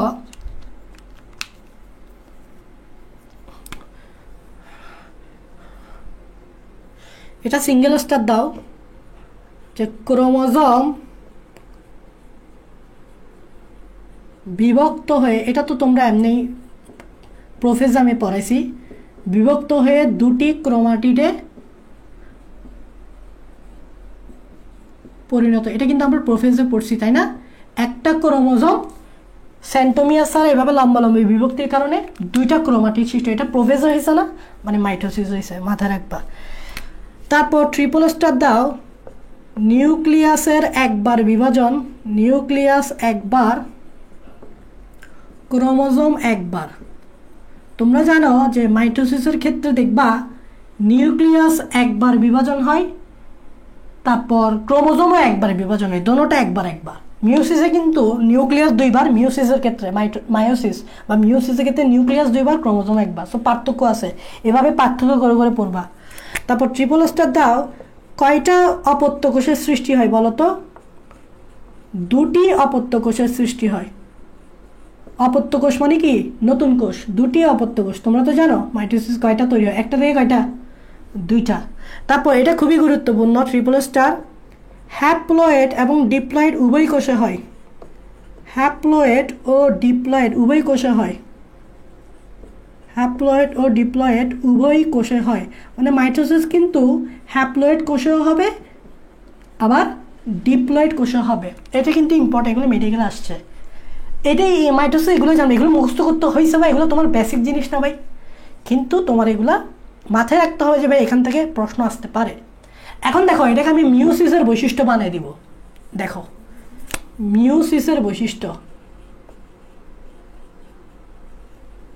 মিওসিসের বৈশিষ্ট্য বানিয়ে দিবে। এখন দেখো কম্পেয়ার করব, কারণ পরীক্ষায় কম্পেয়ার করেই আসবে। কিভাবে আসবে জানো, চারটা অপশন দিবে, চারটা অপশনের মধ্যে ধরে নাও তিনটা মাইটোসিসের দিয়ে দিছে, আরেকটা মিওসিসের দিবে, এরকম দিয়ে তোমাকে বুঝতে হবে যে তোমার আনসারটা কি। সো কম্পেয়ার করবে, মাইটোসিস আর মিওসিসের বৈশিষ্ট্যের মধ্যে কম্পেয়ার করবে। কম্পেয়ার কিভাবে করা যাবে, ক্রোমোজোম সংখ্যা সমান থাকবে না, তোমরা জানো মিওসিসে ক্রোমোজোম সংখ্যা অর্ধেক হয়ে যায়, তাই মিওসিসকে বলা হয় হ্রাসমূলক কোষ বিভাজন।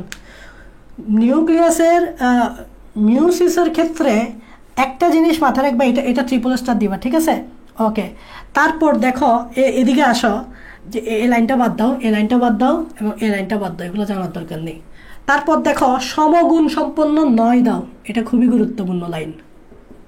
মনে রাখবা মাতৃকোষের কোয়ালিটি যেরকম থাকবে অপত্যকোষের কোয়ালিটি সেরকম হবে না, তার মানে সমগুণ সম্পন্ন নয়, কিন্তু মাইটোসিস সমগুণ সম্পন্ন এটা। তারপর এখানে লিখো, এখানে হবে নিউক্লিয়াস 2 বার কিন্তু ক্রোমোজোম 1 বার। পার্থক্য করে করে পড়বা, তাইলে অপশনে যখন দিবে তখন বুঝতে পারবা তোমার কাছে কি চাইছে। তারপর দুটি কি হয় মিওসিসে, কি 2টা হয় না 4টা হয়? মিওসিসে আমরা জানি 1টা থেকে 4টা হয়, তাহলে এখানে দিবা 4টি। এটা আমি ইংরেজিতে লিখে অনেকে 8 মনে করবে, 4টি। এইবার এই লাইনটা দেখো খুবই গুরুত্বপূর্ণ। আমরা এর আগেই বলছি মিওসিস কখনো হ্যাপ্লয়েড কোষে হয় না, তাহলে লেখো এখানে, এখানে লেখো হ্যাপ্লয়েড কোষে কখনো মিওসিস হয় না। এটা আমি আগেই ব্যাখ্যাটা দিছিলাম। হ্যাপ্লয়েড কোষ, নট জীব। এখানে আমি জীব বলি নাই ভাইয়া, জীবে হয়, বাট এখানে আমি কোষের কথা বলতেছি ভাইয়া। হ্যাপ্লয়েড কোষ কখনো মিওসিস হয় না, কিন্তু মাইটোসিস হ্যাপ্লয়েডে হয়, ডিপ্লয়েডে হয়, কিন্তু মিওসিস হয়। এগুলো দিয়ে দিতে পারে না, দিয়ে তোমাকে কনফিউজ করতে পারে না, তুমি কনফিউজ হয়ে যাবে না। প্রশ্ন কিন্তু সহজ, দেখে এখন কিন্তু সহজ লাগবে তোমার কাছে। এগুলো তো ভাই আমরা জানি, বা এগুলো তো ভাই বেসিক জিনিস, এগুলো তো আমরা জানি, কিন্তু এই বেসিক জিনিসগুলোই তো দিবে আর তুমি ভুল করবা, কারণ এগুলো তোমার মাথায় তো তখন খেলবে না। তুমি তো ওগুলা চিন্তাই করো না যে এরকম বেসিক জিনিস পরীক্ষা দিবে, এই জন্যই বলতেছি বেসিক ক্লিয়ার রাখবা। ওকে, তাহলে মাইটোসিস আর মিওসিস শেষ, এখানে আর তেমন কিছু জানার নাই। এইবার দেখো, এইবার দেখো ভাইয়া, এইবার যেটা পড়বা সেটা হচ্ছে কোষের মৃত্যু। এই টপিক থেকে কিন্তু রিসেন্টলি মেডিকেল আসছে যে কোষের মৃত্যুটা 2 ধরনের। একটা হচ্ছে নেক্রোসিস, এই টপিক থেকে রিসেন্টলি আসছে, আর একটা হচ্ছে অ্যাপোপ্টোসিস। এই অ্যাপোপ্টোসিস থেকেই আসছে। কোষের মৃত্যুটা তুমি ডাবল স্টার দিতে পারো, রিসেন্টলি যেহেতু আসছে। তো ভাইয়া অ্যাপোপ্টোসিস এই মৃত্যুটা কি? এটা হচ্ছে যখন তোমার কোষ অনেক কাজ করতে করতে পুরাতন হয়ে যায়, জেনেটিক্যালি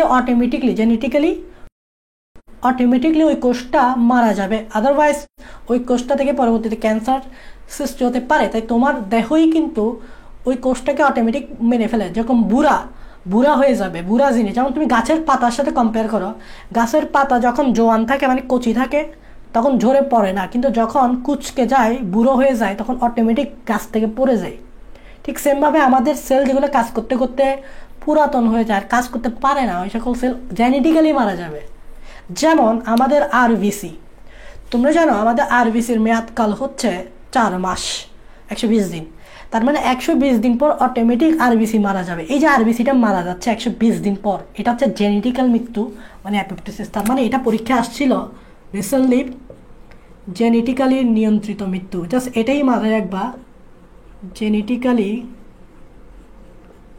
নিয়ন্ত্রিত মৃত্যু। এক্সাম্পল হিসেবে মাথায় রাখবা রক্তকোষ,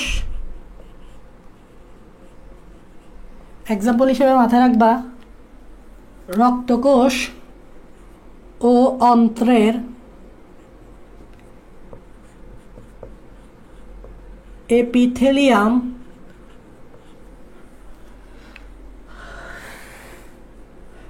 এপিথেলিয়াম লাইনিং কোষ।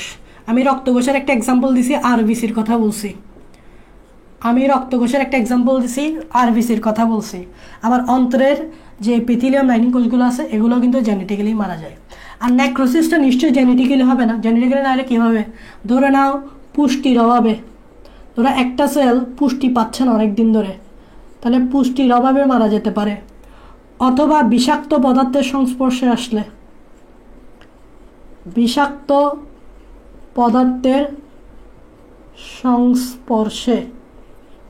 এটাকে বলে নেক্রোসিস। নেক্রোসিসটা এটাই জানলে চলো, আর কিছু জানি, যা জানার এই অ্যাপোপ্টোসিস। আর কিছু জানতে হবে না তোমাদের থেকে ভাইয়া, আর কিছু জানতে হবে না। তারপর এখান থেকে একটা টপিক লিখো, এটাই পরীক্ষা এটাই আসছে, জেনেটিক্যালি নিয়ন্ত্রিত মৃত্যু কোনটি? Answer apoptosis. 4টা অপশন দিবে, আনসার কিন্তু অ্যাপোপ্টোসিস। নেক্রোসিসও অপশন দিবে, বাট নেক্রোসিসটা জেনেটিক্যালি মৃত্যুটা না ভাই, জেনেটিক্যাল মৃত্যু হচ্ছে এটা। ওকে ওকে, এখন থেকে এটা মেডিকেল আসছিল কিন্তু, তাই আমি এটা দেখালাম। তো মেডিকেলে চাইলে এখান থেকেও আসতে পারে ভাইয়া, অনিয়ন্ত্রিত মাইটোসিস থেকেও আসতে পারে, অনিয়ন্ত্রিত মাইটোসিস থেকেও ভাইয়া মেডিকেলে আসতে পারে। যেহেতু একবারও আসে নাই, তাহলে কর্তৃপক্ষ চাইলে, প্রশ্নকর্তা চাইলে, যেহেতু এখান থেকে কখনো প্রশ্ন আসে নাই, চাইলে কিন্তু এখান থেকে দিতে পারে। তো এটা এর জন্য ডাবল স্টার দিয়ে রাখো। অনিয়ন্ত্রিত মাইটোসিসটার কারণটা জানতে হবে, এটাই বেশি ইম্পর্টেন্ট। কারণটা হচ্ছে অনিয়ন্ত্রিত মাইটোসিসের কারণে দুইটা জিনিস হয়, একটু আগেই বলছি, টিউমার প্লাস ক্যান্সার। এটাই আসলে পরীক্ষায় আসবে যে অনিয়ন্ত্রিত মাইটোসের ফলাফল নিচের কোনটি?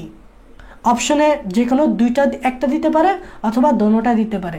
দোনোটা দিলে দোনোটাই দাগাইতে হবে। আমি বলি অপশনে কিন্তু যদি দুইটা দাগানোর সিস্টেম যদি থাকে, অবশ্যই দুইটা দাগাবা। বেশিরভাগ এরকম প্রশ্ন দেয় না, তবে মেডিকেলে একটা প্রশ্ন হইলেও এরকম দেয় যে একাধিক চয়েস থাকে, একাধিক উত্তর থাকে প্রশ্নে, সো দেওয়া যায়।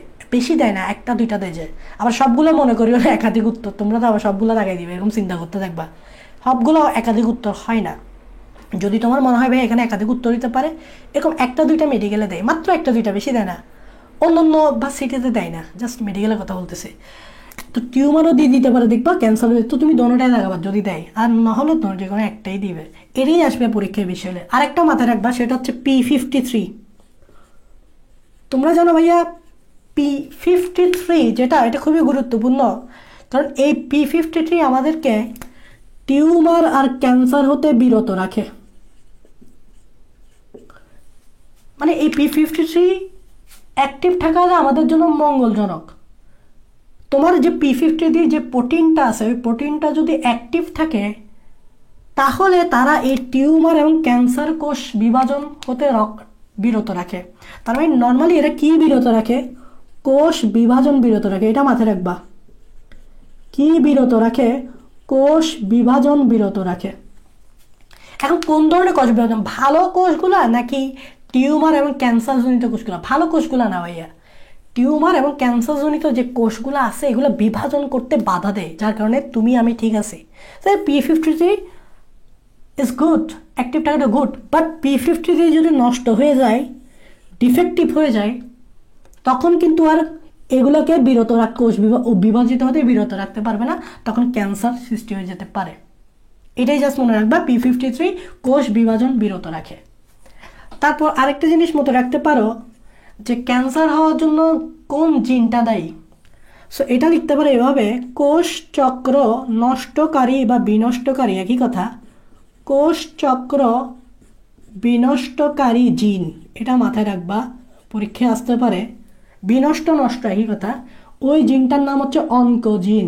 এই জন্য দেখবা ক্যান্সার নিয়ে যে শাখায় স্টাডি করানো হয়, ওই শাখাকে বলা হয় অনকোলজি।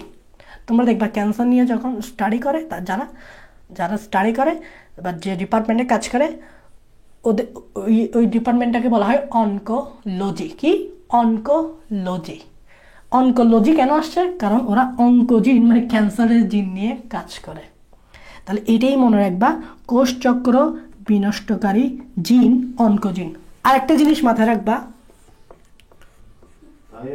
কোষ চক্র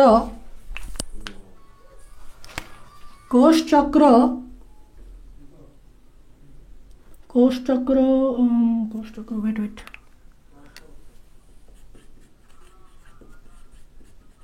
কোষচক্র নিয়ন্ত্রণকারী প্রোটিন।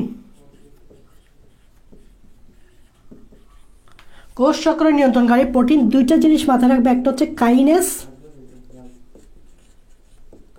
প্লাস আরেকটা হচ্ছে সাইক্লিন। এই দুইটা জিনিস মাথায় রাখবা।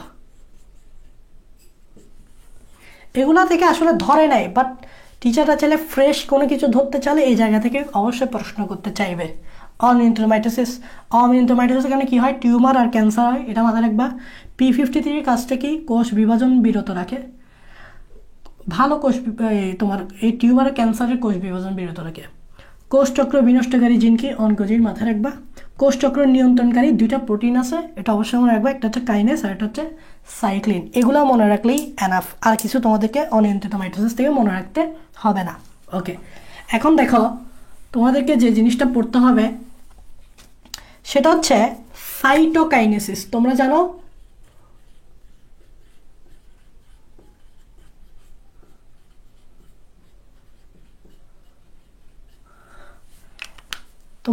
যে সাইটোকাইনেসিস মানে হচ্ছে সাইটোপ্লাজমের বিভাজন। এটা মানেটা কি?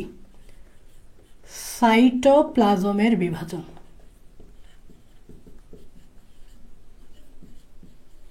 এটা কিসের বিভাজন ভাইয়া? সাইটোপ্লাজমের বিভাজন। এখন সাইটোপ্লাজমের বিভাজন মানে হচ্ছে সাইটোপ্লাজম দুই ভাগ হয়ে যাওয়া। সো একটু উদ্ভিদ ক্ষেত্রে আর প্রাণী ক্ষেত্রে আলাদা আছে। উদ্ভিদ ক্ষেত্রে কিভাবে সাইটোপ্লাজমের বিভাজন হয় মনে রাখবা, দুইটা কেমিক্যাল আছে, একটা হচ্ছে ফ্র্যাগমোপ্লাস্ট, একটা হচ্ছে ফ্র্যাগমোপ্লাস্ট, আর একটা হচ্ছে ভেসিকল। এই দুইটা কেমিক্যাল, ভেসিকল পরীক্ষা আসলে এই দুইটা কেমিক্যাল নিয়ে আসবে। ফ্র্যাগমোপ্লাস্ট এবং ভেসিকল দুইটা কেমিক্যাল মিলে একটা জিনিস তৈরি করে, সেটা হচ্ছে কোষ প্লেট। কি তৈরি করে? তোমরা দেখবা যদি এরকম এরকম এরকম দুইটা নিউক্লিয়াস থাকে এভাবে, এখানে একটা এভাবে প্লেট তৈরি হবে, এবং প্লেটটা কি কি কেমিক্যাল দিয়ে তৈরি হবে? একটা হচ্ছে ফ্র্যাগমোপ্লাস্ট আর একটা হচ্ছে ভেসিকল। এরকম একটা প্লেট তৈরি হবে, এটা হচ্ছে কোষ প্লেট। তারপর কোষ প্রাচীর তৈরি হবে কিভাবে? সেটা হচ্ছে এই কোষ প্লেটের উপর আসবে সেলুলোস,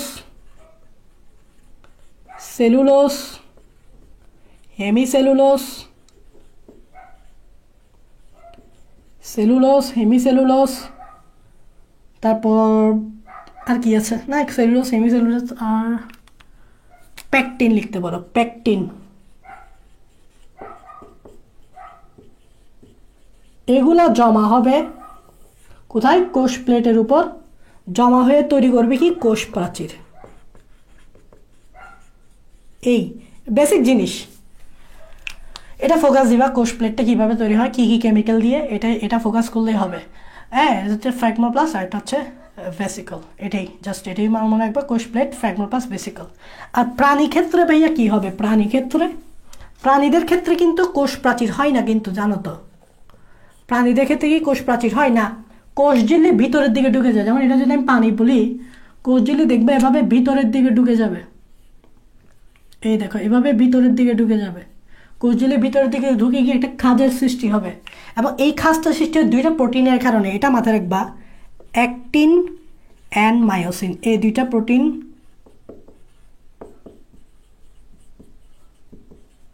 কোষ ঝিল্লির খাঁজ সৃষ্টি করে, এটাই মাথায় রাখবা। কোষ ঝিল্লির খাঁজ সৃষ্টি করে অ্যাক্টিন এবং মায়োসিন। পরীক্ষা যদি আসে যে কোষ ঝিল্লির খাঁজ সৃষ্টি করতে সহায়তা করে নিচের কোন প্রোটিন, আনসার হবে অ্যাক্টিন অ্যান্ড মায়োসিন। ওকে, এখন দেখো আরেকটা জিনিস তোমাদেরকে জানতে হবে, সেটা জানো যদি কখনো সাইটোকাইনেসিস না ঘটে।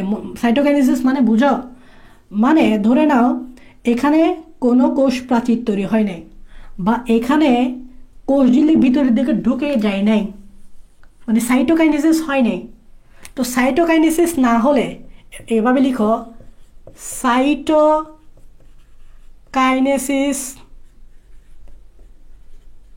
না হলে তখন ওই জিনিসটাকে বলা হয় মুক্ত নিউক্লিয়ার বিভাজন।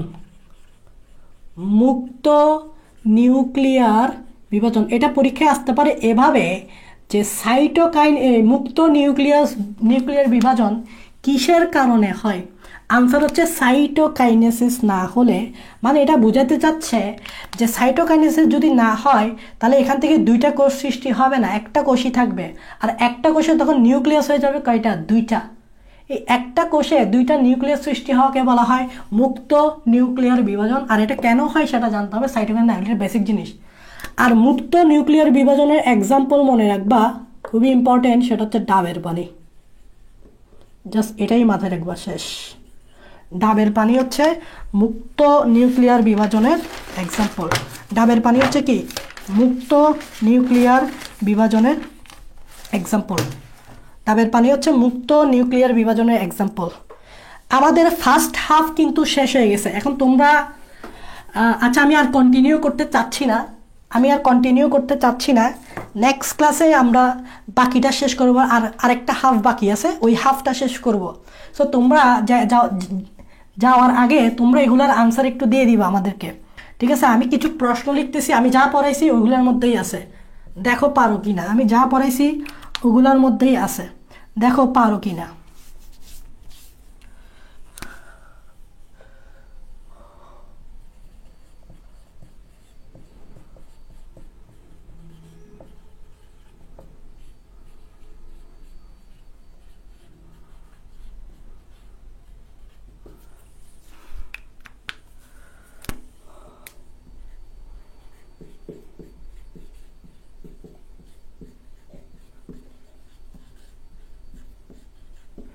আমরা ফার্স্ট হাফ শেষ করে ফেলছি, সেকেন্ড হাফ নেক্সট ক্লাসেই শেষ করব, ঠিক আছে?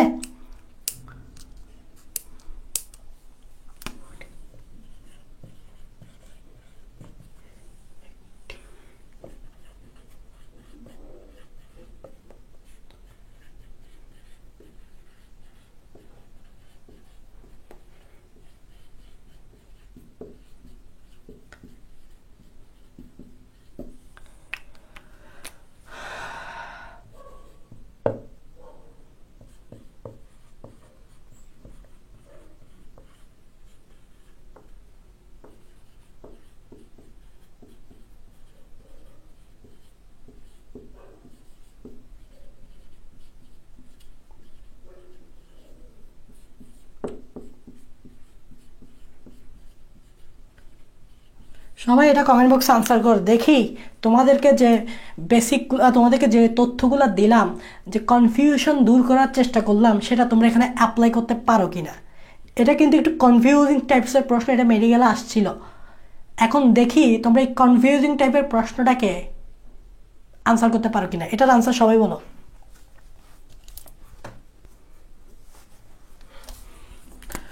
দেখি এটার আনসার সবাই বলো। এটাকে এক দিয়ে বলবো, একের এ না বি না সি, ভাবে বলো। দুইটা দেখো, 2 নাম্বার।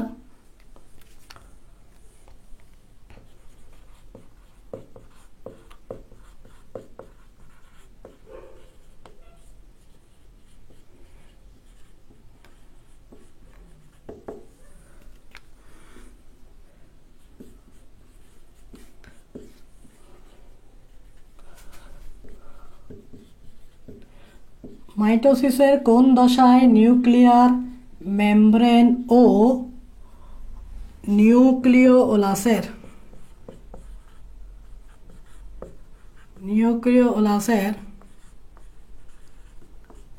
বিলুপ্তি ঘটে?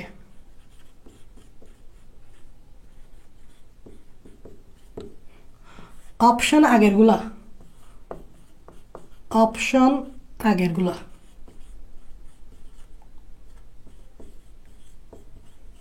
দেখি এই দুইটা আনসার দাও। মাইটোসিসের কোন দশায় নিউক্লিয়ার মেমব্রেন ও নিউক্লিয়াসের বিলুপ্তি ঘটে? দেখছ, এই যে বিলুপ্তি কথাটা কনফিউজিং টাইপসের, আশা করি আমি তোমাদের দূর করতে পারছি কনফিউজিংগুলো। সেই থেকে তোমরা চটজলদি করে বলে দাও অপশন আগেরগুলো, এগুলোই। এখানের মধ্যে তোমরা আনসার বলো 1 নম্বরটার আনসার কী হবে, তারপর সেম অপশনগুলো দিয়ে বলো 2 নম্বরটা অপশন কী হবে। আমরা এই আনসারগুলো দেখেই তোমাদের থেকে বিদায় নিচ্ছি। আজকে ফার্স্ট ক্লাস ছিল, তাই বেশি টানতে পারি নাই, কারণ শুরুতে আমরা অনেক সময় অতিবাহিত করছিলাম। নেক্সট ক্লাস অবশ্যই শেষ করে হয়ে যাবে, মানে আর একটা ক্লাসই লাগবে এই কোষ বিভাজন শেষ করতে, ঠিক আছে? এবং নেক্সট ক্লাসে আমি আরও বেশি প্রশ্ন সলভ করানোর চেষ্টা করব, এবং এটার উপর একটা ছোটোখাটো পরীক্ষা হয়ে যাবে তোমার। নেক্সট ক্লাস কালকে একটা পরীক্ষা হয়ে যাবে, আমি সময়টা বলে দিব যে কখন তোমরা পরীক্ষাটা দিবা। আর ক্লাসগুলো অবশ্যই রেকর্ড থাকবে, কারণ এখানে এই ক্লাসগুলো আমি করাচ্ছি এই জন্য যাতে তোমরা ইজিলি ক্লাসগুলো করে ফেলতে পারো, হ্যাঁ। এবং যারা HSC 22 ব্যাচ আছে, তারা আবার ভবিষ্যতেও তোমাদের লাগবে, সেগুলো রেকর্ড থাকবে, ভবিষ্যতে এগুলো রেকর্ড থাকবে, এগুলো তোমরা কাজে লাগাতে পারো। আর HSC 21 ব্যাচ যারা আসো, তাদের জন্য তো অবশ্যই রেকর্ড থাকবে, কারণ তোমরা, আমি জানি অনেকের আবার ক্লাস দেখতে হয়, সো এই জন্য তোমরা আবার অনেকে ক্লাস দেখার চেষ্টা করবা, ঠিক আছে? ক্লাস যত বেশি দেখবা, বাসায় যত বেশি সময় দিবা পড়ার, ঠিক তত বেশি তুমি ভালো করবা, ঠিক আছে? আবার ক্লাস দেখতে গিয়ে বাসায় পড়ানোর সময়টা যাতে কমে না যায়, কারণ আলটিমেটলি তুমি বাসায় পড়ালেখা করতে হবে। সো বাসায় তোমাকে বেশি বেশি সময় দিতে হবে। আমি বারবার বলি, এখানে যত সময় দিবা বাসায় তার দ্বিগুণ সময় দিতে হবে, ঠিক আছে? এখন তোমাদের কলেজ টলেজ কিচ্ছু নাই, হাতে সময় আছে, ঠিক আছে? সময় আছে যেহেতু ওইটাকে ইউটিলাইজ করো। এখানে ক্লাস তো করতেছই, সাথে বাসায় সময় দাও দ্বিগুণ, ক্লাস করার চেয়েও নিজে পড়ার সময় দিবা দ্বিগুণ, তাহলেই তোমার প্রিপারেশান বা প্র্যাকটিস যাই বলো 100% হবে। তো এগুলা ভাইয়ার রেকর্ড দেওয়ার চার আমরা ইউটিউবে দেওয়ার চেষ্টা করবো, যাতে, কারণ ফেসবুকে দিলে তোমরা, আমি জানি তোমার প্রচুর সময় নষ্ট হবে, কারণ ফেসবুকে টানা যায় না, টানলেও বোঝা যায় না কোন জায়গায় কীভাবে ক্লাস করবা, কোন জিনিসগুলো দেখবা। সো ইউটিউবে দেওয়ার চেষ্টা করবো যাতে অপ্রয়োজনীয় কথাগুলো টেনে টেনে তোমরা প্রয়োজনীয় কথাগুলো দেখতে পারো। তো সেই পর্যন্ত সবাই সুস্থ থাকো, ভালো থাকো, এবং আমাকে জানাইও যে ক্লাস কেমন লাগছে, এইভাবে ক্লাস নিলে তোমরা উপকৃত হচ্ছ কি না, এটা জানাতে পারো কমেন্টে। আর এই দুইটার আনসার দিয়ে দাও, আমরা আনসারগুলো দেখেই ক্লাসটা শেষ করে দিই। সেই পর্যন্ত সবাই সুস্থ থাকো, ভালো থাকো, আল্লাহ হাফেজ।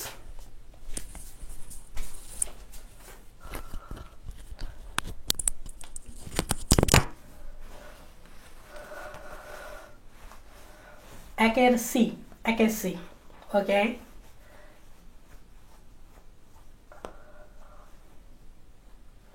ফাতেমা আমিন একেসি, ওকে। আয়েশা এনাফেস, ওকে। 2 নাম্বারটা বলো সবাই, এনাফেস 2 নাম্বারে আনসার বলো, ওকে।